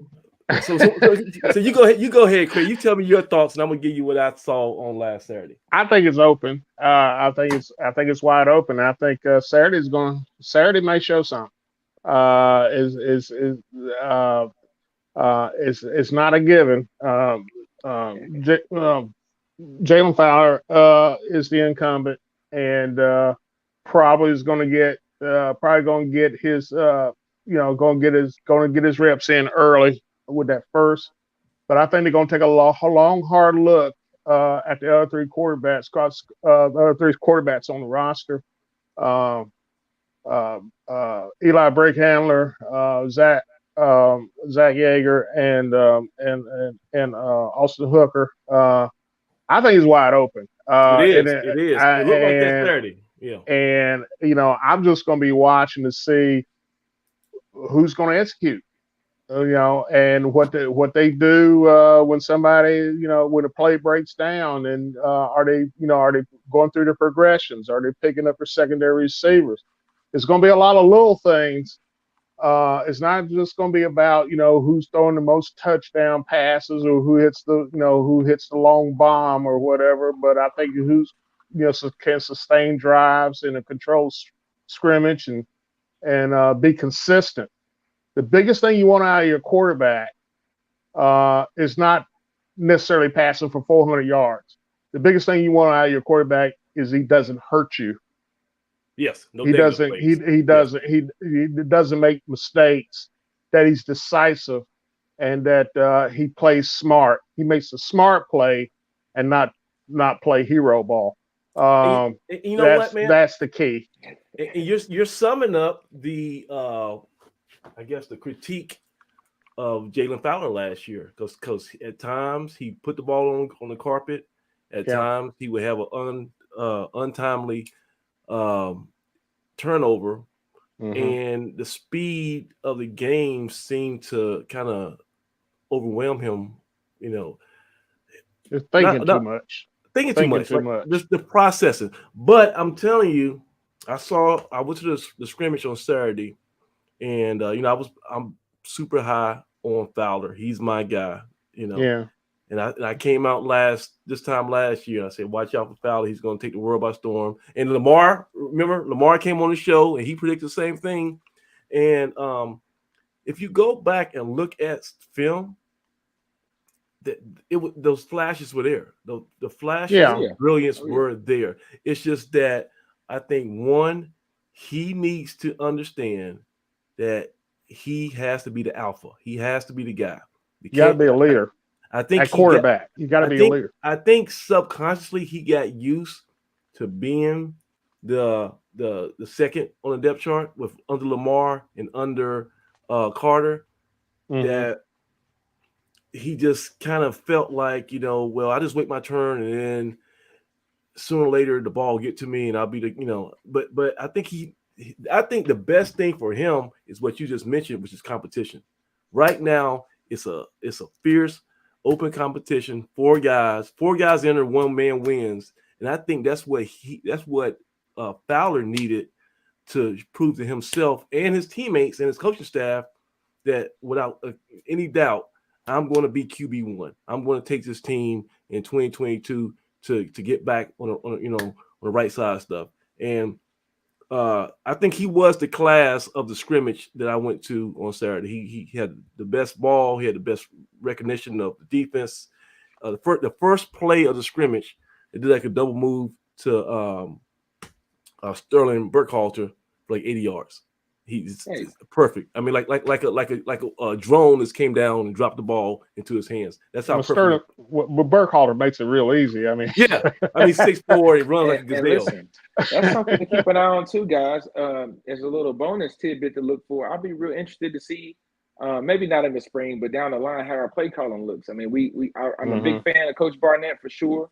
All the work he puts in and the position he puts in on offensive time.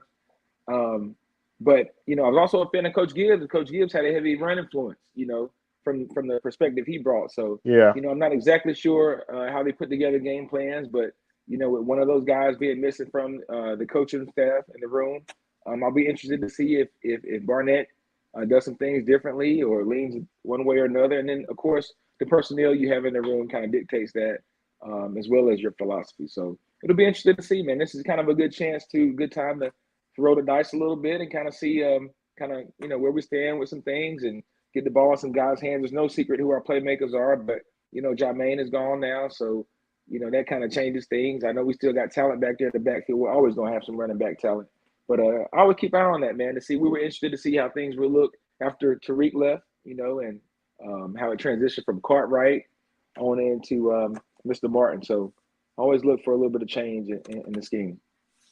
Okay. Yeah, the running back situation. Bashul Tootin. Obviously is going to be the number one running back. Graves looks good though. I'm telling you. Yeah, Grave Digger. I would tell you I like the Grave Digger. Graves was outstanding when he was at George Washington High School in Danville. Was right up the road, and he busted up so many state records up there. And I thought he was a little heavy when I saw him last year, but this year he looks like he's at that optimum 215, 220. I think he had gotten up a little higher than that when he came in as a freshman, and but I think he's a hard no. He's a north-south guy. He's like a bigger version of Markel. Man. Yeah, he's a bigger he's a bigger version of Markel Cartwright. Okay, and so that's that. Those are a few things to look for on Saturday at the spring game. But now we want to go to some of our fans because we got a few more minutes left tonight. We got a crazy show, a lot of information, and we're gonna keep adding to the website up until Saturday. Some more news. I'll maybe drop some more videos of the pro day. But let's see who's down there. Is Roland still there? Is Roland still here? Let me see if he's there. Roland, you there? I think the Roland might checked out. All right, so let me take Roland out. And let me go with James. Is James there? James, you mute do your mic for me, James. Unmute yourself. Hit that mute button, James. There you go. There you go, James. That technology. So what's going on, man? How you doing? Doing great. Waiting for football. Listen, so Craig just lined out some things to look out for on Saturday. What are you most excited about for this? Are you going to be at the spring game Saturday? I'm planning on being there, yes. Okay. I'm looking at what I want to see is offensive line. You guys may have already talked about that, and I missed it. Mm. Okay, right off the top. That's the piece I wanted to see there last year that I was a little bit wanting to see more of. Right. And so, Craig, that kind of, I think the onus is on rapping Ron Mattis. Big Ron Mattis is going to have to get these guys in shape. And I think it's not as much as a skill issue, but just knowing your assignment and executing it consistently. I think that's going to be the key. If we can do that, we should be all right. Yeah. I agree with you. He's got guys now. People don't realize by the time we got towards the last 2 or 3. Well, last 3 games of the season, two or 3 games of the season. We were starting one junior and 4 freshmen. So that should kind of, that should kind of tell you what, that we had some issues as far as injuries and production, and we decided to go with the youth movement about over the course of those last 2 weeks, but we did get a better offensive production than I had anticipated, playing that many young people. That was the bad side. The good side is that you got those young people back a year older, and now, like I said, a year of strength conditioning, of real strength conditioning. And don't forget about Big Country. He's not going to play Saturday, but we still got Big Country. He'll be back in the fall. He's still recovering from the injury they suffered in preseason last year. He'll be a factor. Big Country's in my area. I was looking forward to seeing him play. Yeah.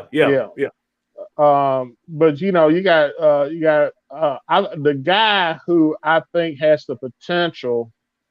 If you want to talk about who's the big hoss on that offensive line, is Tariq Stewart. He has the potential to be a Sunday guy, but he's got to be consistent. He's got the size. I mean, he's got great size, really good speed, strong as an ox. He just has to be consistent. I think it was an adjustment for him last year. He'd been a guard up at West Virginia, and they moved him to tackle.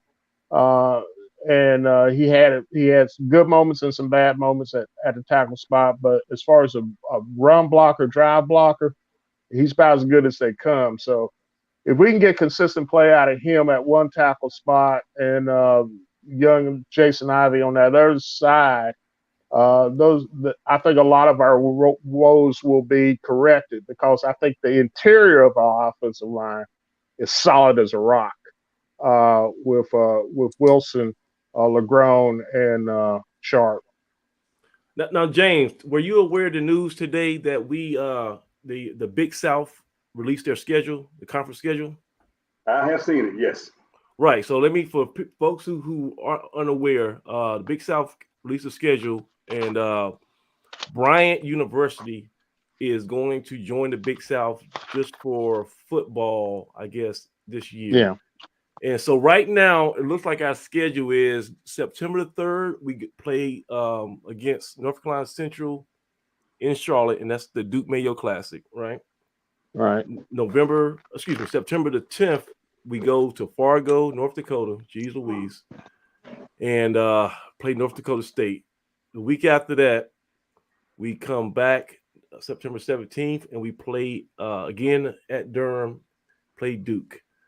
Then a week after that, September 24th, we're home, first home game of the season against Buddy Pugh and the defending, I guess, HBCU national champions. Not just the MEAC, the HBCU national champions, South Carolina State.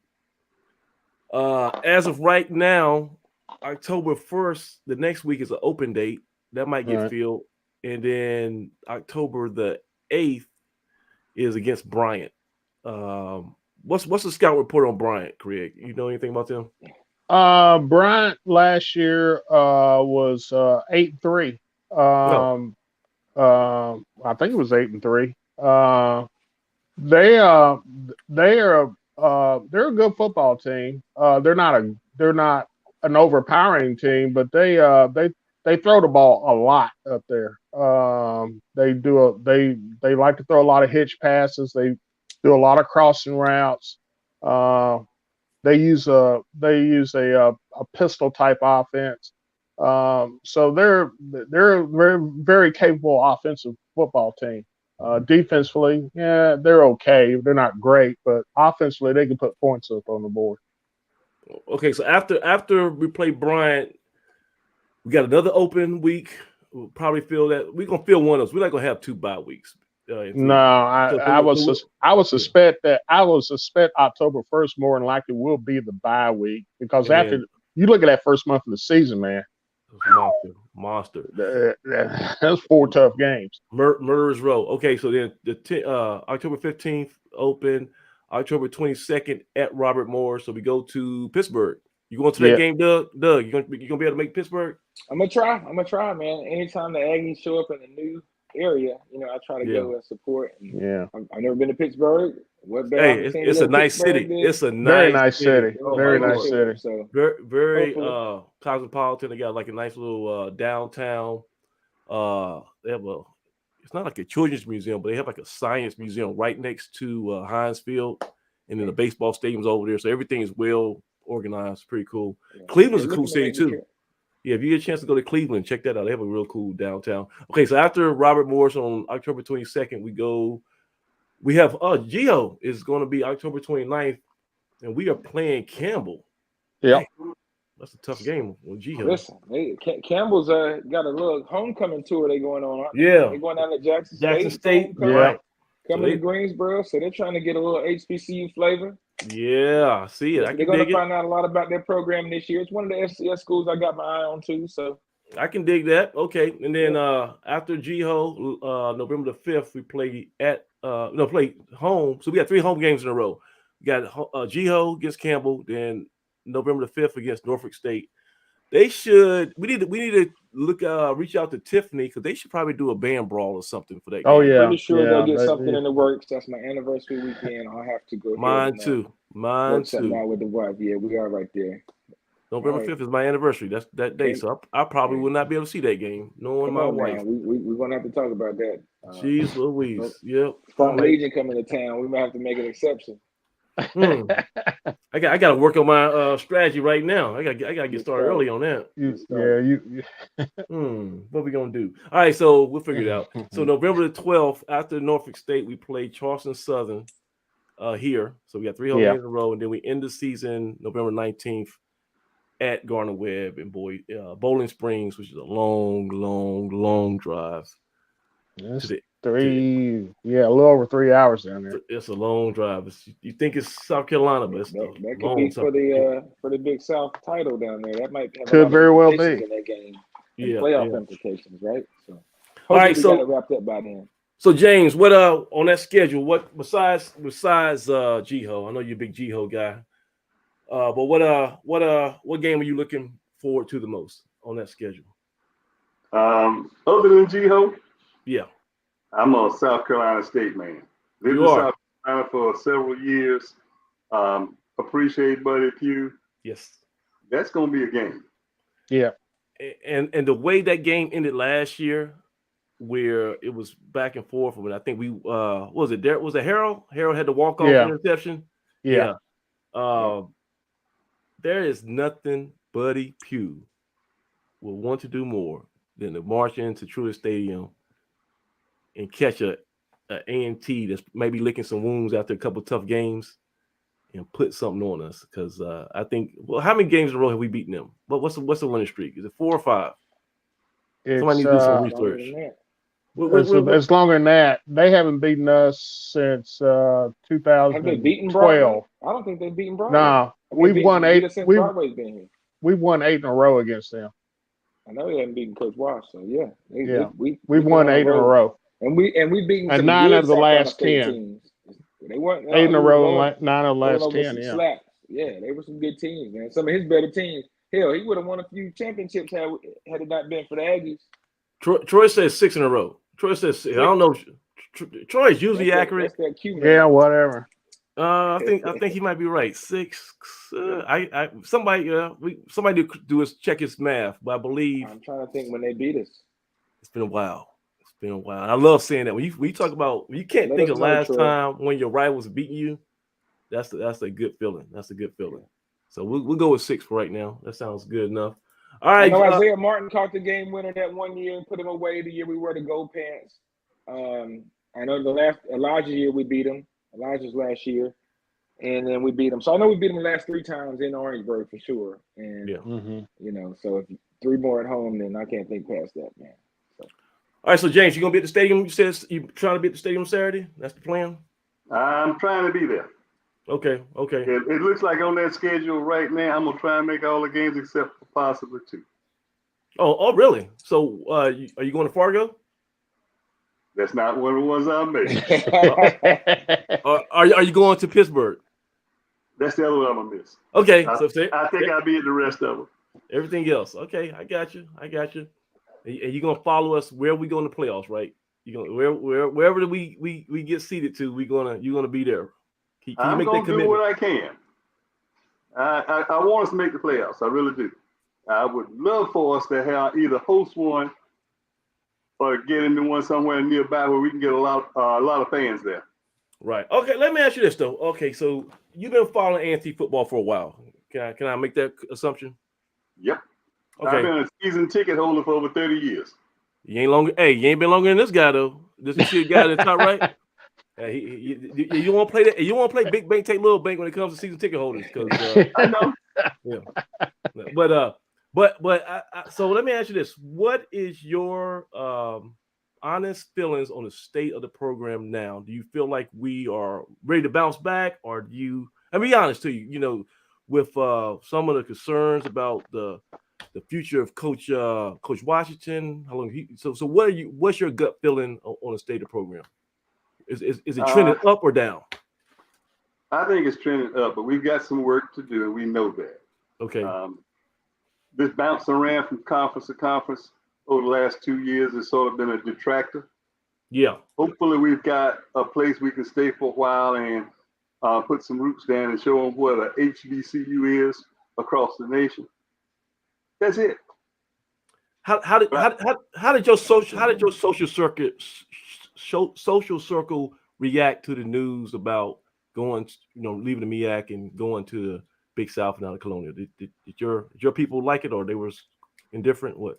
Most of my Aggie friends were not surprised because they knew for the last several years we had talked about doing something like that. Right. It was still a shock when it happened because it was sort of like, boom, it was that. But when the initial shock was over, we were like, well, they told us it was coming. Yep, they did. They didn't. And then it's a matter of just getting adjusted.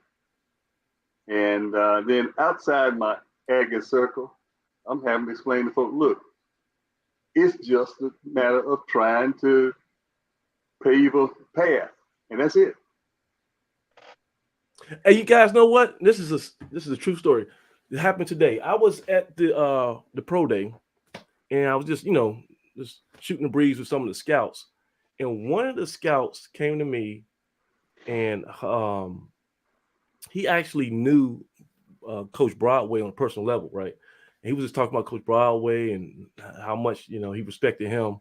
He said that he told me two things very interesting. He said that for a fact, this is not just just trying to blow smoke. He said for a fact he knows Coach Broadway turned down several FBS offers when he was coaching here. This guy had no reason to lie to me. He says he knows Coach Broadway could have made a lot more money and had a lot higher, name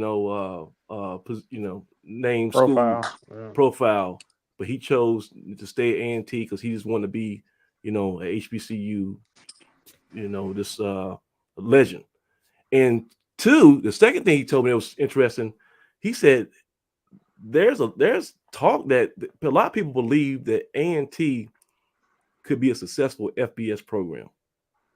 So other people outside of our university are looking at us like a sleeping giant. Like, this is one school that could make the leap because I guess of our the enrollment money, and the endowment, all that kind of stuff. This is the state of the university. But other people outside of A&T are looking at us like this you guys could be a problem if y'all got your stuff together. And this is a white guy who's an NFL scout, and he just said, he said us, and right now Jackson State, but Jackson State doesn't have the infrastructure university wise that we do. But he said we could be a FBS program. He thought that, and other people in his circle have said the same thing. So that's pretty much going back to what Broadway said in his early days, that we could succeed. We just had to believe in ourselves. And I think Martin is saying the same thing. Yeah. Martin has that same vision. So I was kind of surprised to hear that from someone else. I thought that was just Blue Death Valley, message board talk. But some people see that they see a path for us to be successful at the FBS level. So take it wherever you want to. But I can see where A&T is building the stature to do that. But the first thing that we're going to have to do, two things we're going to have to do simultaneously. We're going to have to have an influx in cash as far as to beef up that infrastructure. Not so much. I'm not so much concerned about the scholarship money wise, but we'll need to do things as far as the student athlete is concerned, as far as like training tables, improve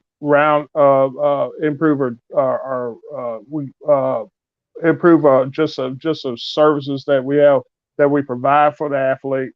And the second thing we're going to have to do, and this is going to be coming down the pipe this spring or this summer, facility improvement. We have got to bring our especially our revenue sports, our baseball facility improvement project is now finalized. So I suspect that that will be taking place fairly quickly because that was already in place. We just had to get the deed, and then that we have that, we can go ahead and do that. But we're definitely going to have to improve our football facilities, and we're going to have to do something with basketball as well. And it's an arms race if you're talking about FBS or even FCS. If you're talking top echelon FCS, we're going to have to do some major improvements to Truist Stadium, and that's going to cost some money. That is going to cost some money. I'm going to be, I'll be looking forward to when the university rolls out the capital campaign for athletic facility improvements, because that's due to come out sometime before school opens up again this fall. In the meantime, we got the 1891 club. So, James, I'm not sure if you knew about that, but we got this new recurring giving program. You sign up one time, $18.91 a month. It comes out I'm all for that.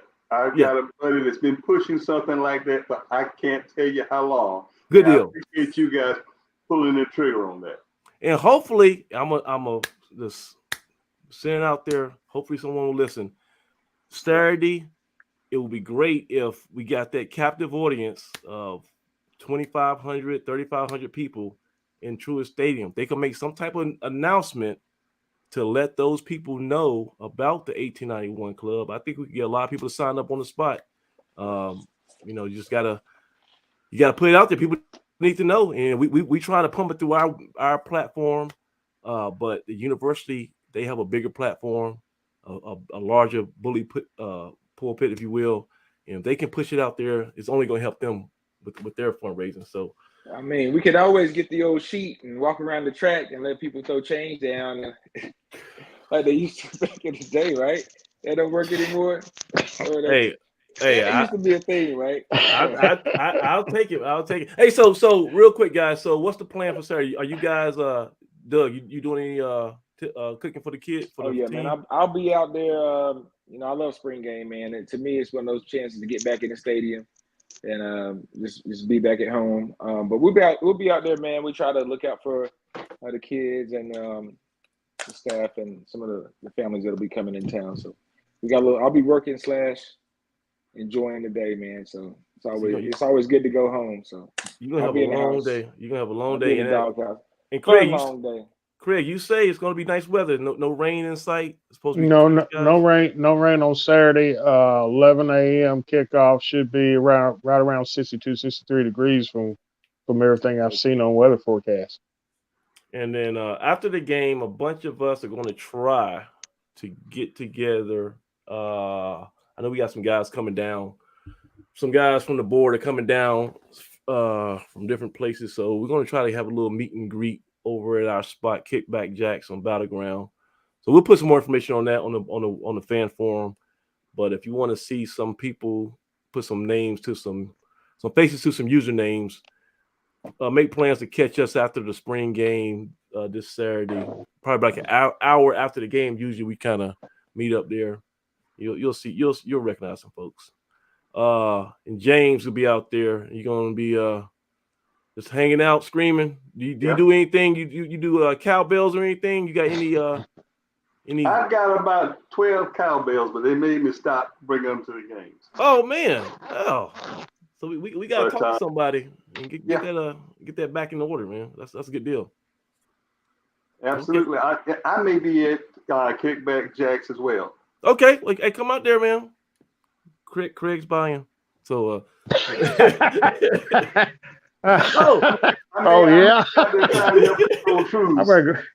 I seen you guys eat. I had to go get it. I had to go back to work again. Oh, by the way, so Friday, Saturday, and Sunday, Marching Band 69 told us last week that the marching machine is having a fundraiser. That information is on our fan forum. The tickets are pretty affordable, not too bad. So I think it's 6 p.m., 6:30 on Friday, around 6 o'clock, 6:30 on Saturday, and then it's earlier on Sunday. Of course, you got the big Final Four game on Saturday night, so keep that in mind. And then Sunday, we need to probably have some time to do a recap. Maybe not Sunday, maybe next week we'll do a recap of the spring game. We'll figure it out. We'll get together. We'll get the brain trust together. But let's go ahead and sign off, man. It's been about 2 hours, 15 minutes. We got a special. We got our fan interaction with James L. So you filled that role in pretty good tonight. I appreciate you. All right. And keep coming. I'm gonna do my shout out to the class of 72. 72. There you go. And Craig, any last words? Any parting words? No, I'll be out there Saturday. I'll have charts and be making notes. That's about it. Gotcha. Should be interesting. What about you, Dougie Fresh? What you and Mr. Rap doing? Ain't nothing, man. I just want to encourage everybody to come out and enjoy the Saturday, man. Bring the fam out. Let them run around, kick the gravel underneath the stadium, throw some rocks, play in the grass. Yeah. Just get a chance to be around in the stadium a little bit, be on campus. Look forward to seeing everybody, man. Miss y'all.